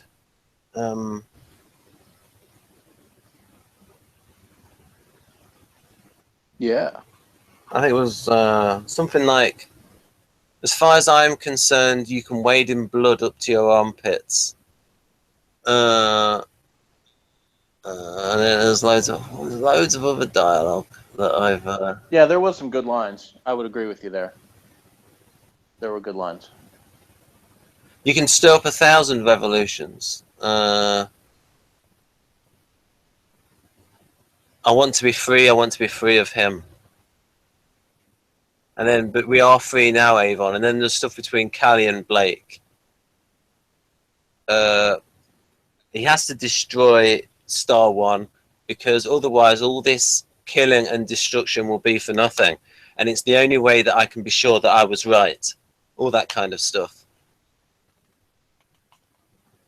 So they gave it the big build-up. And of course, I'll let you say what your number one is. Too bad after that it all went to crap. Time for number one. Here it is, and here it comes. Number one. That was the old Dr. Demento number one song. But first of all, how many did you give it out of 10? What, my number one episode? Yeah. I gave it an 8. It's the only episode that got an 8. Right. The highest rating of Lake 7. And it's appropriate for, we've been doing a countdown of our favorite episodes, that my number one would be Countdown. So I'm going to read this description because I think it's pretty well written. It says, Blake arrives at the planet Albion to capture Space Major Provine, who is supposed to know the secret location of the moved Federation control. Provine, however, has triggered an inescapable radiation bomb in response to a planetary revolt against Federation rule. Avon, with the help of a mercenary acquaintance of his, Del Grant, rushed to disable the bomb, which is hidden in a bunker somewhere at one of the frigid poles. Grant, however, still holds a grudge against Avon for the death of his sister Anna. the issue aside if they are to stop the bomb in time. Meanwhile, Blake learns Provine is still alive, but doesn't realize he's disguised as a resistance soldier and trying to make his way to an escape ship. So, if you have a template for how to write an episode of a television show where you have some kind of government force that you're sort of casting as being the evil ones, are the rebels that are leading the resistance against them, you want to have people as the ones that are this government that would rise to power, that they've got some reason why they're there. They're good at certain things. They have the ability to control stuff, to actually run the system, or whatever you want to call it, are terrible. But in this one, you have a character that's actually believable as being someone in charge of doing that. And throughout the episode, he makes wise decisions. He continues to make sense in his motivations and actions, and he's not a complete idiot. He doesn't do every TV trope like, let's have a long speech where I announce my whole plan that's completely unnecessary before I get shot in the back because I'm spending too much time telling you what I'm doing. You know, it's just all this stuff that makes worthy. That didn't have that. It had, you know, what I read in that description about, you've got the Del Grant having to work together despite the fact that they don't trust each other, that there's tension and animosity there.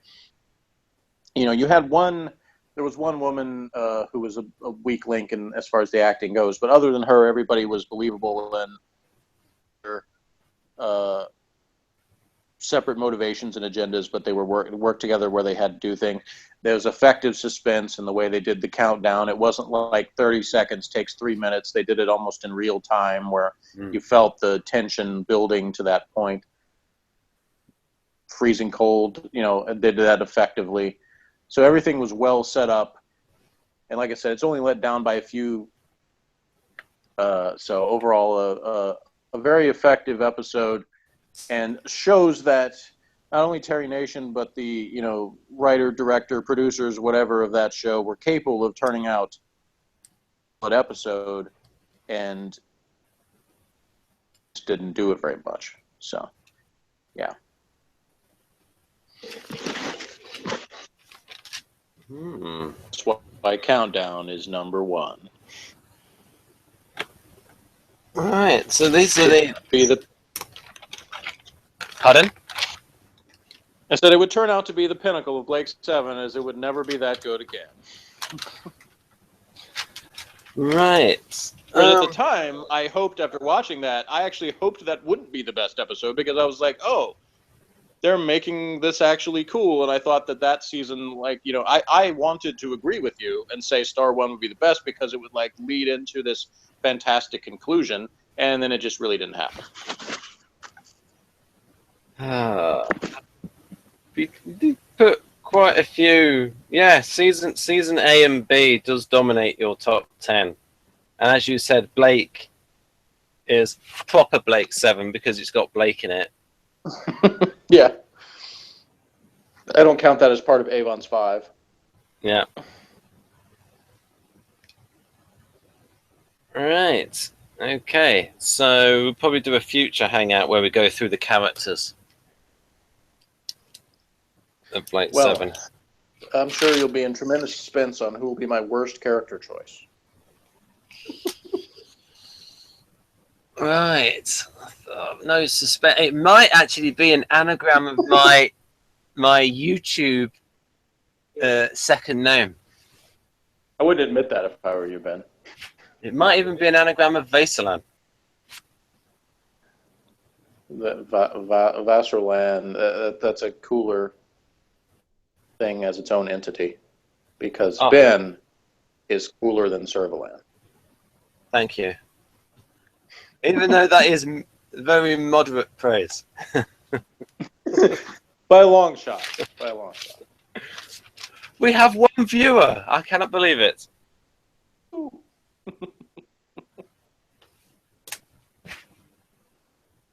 Right then. So, One viewer just in time to wrap it up. yeah. So, what are your overall impressions? Well, I mean, you talked about the series. I think at one point you said Blake's 7 was good, Avon's 5 not so much. Or what did? Well, I don't know if I said it was good, but I said it was decent. Right. Okay. It's better than a bunch of other stuff on television that has been terrible. So, I can think of plenty of worse stuff, but it's also not among the best. I'm meant to how fun it is to talk about stuff with Ben that I do the whole series. I did it for him more than anything else. Yeah, and said that I'd go through Homicide with you. Right, because I want him to continue doing Homicide, which has much more. So, I'm hoping that he'll continue on to the end of that. So, well, it depends if we can do some episodes of something else to as well. Maybe I know you said you wanted to do Doctor Who. I think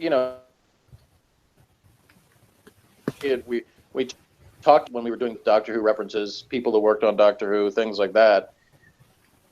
That we talk about the granddaddy. Talk about Doctor Who. Well, do the new series, unless you just want to bash it. Oh no, that might be fun to do sometimes. I would not even to bash it.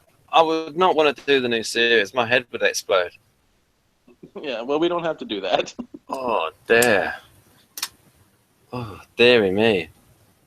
I'd rather sit in a darkened room for 5 times as long as the actual length of an episode than watch an episode. Man.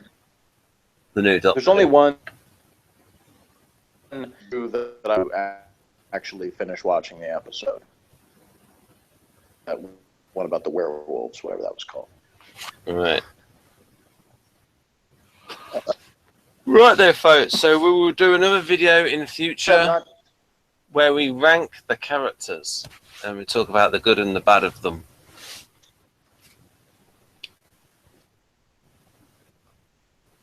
I would say, conclusion, series not do what I'm expecting, because as a kid, when I brief things about Blake 7, I thought it was that it was more like it started out, that it was sort of serious sci-fi kind of thing, and not even sci-fi, but just what word to use, but it's sort of like intrigue kind of thing, where you've got agendas and people being framed for stuff and being somehow managing to get out of that, stuff like The Fugitive and things like that, that I thought was going to be more like that. And some of it, like I said, there were certain episodes like Countdown that I mentioned where it was actually better than that because it was more fun to me than that kind of thing is. But then, and things where they had random Vikings and stuff, those things were kind of fun. But where the Mardi Gras stuff, there was fun elements and times where the comedy was effective, but just way too much Servalan being a creepy, ineffective weirdo, and just characters given a bunch of backstory only to be killed off a few minutes later, and just too much of that. So if I had to be like Siskel and Ebert and give it a straight up thumbs up, thumbs down, I would have to give it a thumbs down. But that's not. It's terrible. It's just because it just wouldn't be top half of TV shows that I've seen. So that's how I would say the thumbs up, thumbs down would be wherever the halfway point is of TV shows would be thumbs down. So it wouldn't be in the top half. What as if you removed Servalan? A bunch of different shows, so I'd have to reassess all of those ones that didn't have Servalan. So.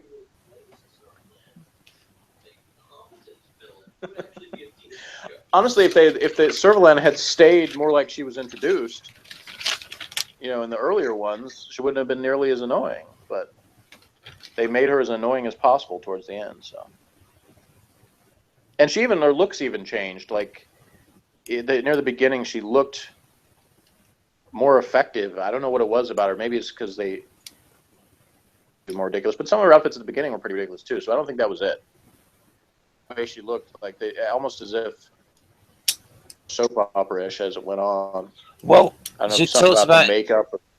Well, she had a mental breakdown in between seasons, Maybe that was it. I don't know. and she talks about that in an Anyway. interview. Anyway, yeah, there's my assessment of Blake 7. Right, so it's goodbye from me, folks, Bye-bye. and it's goodbye from Jeff.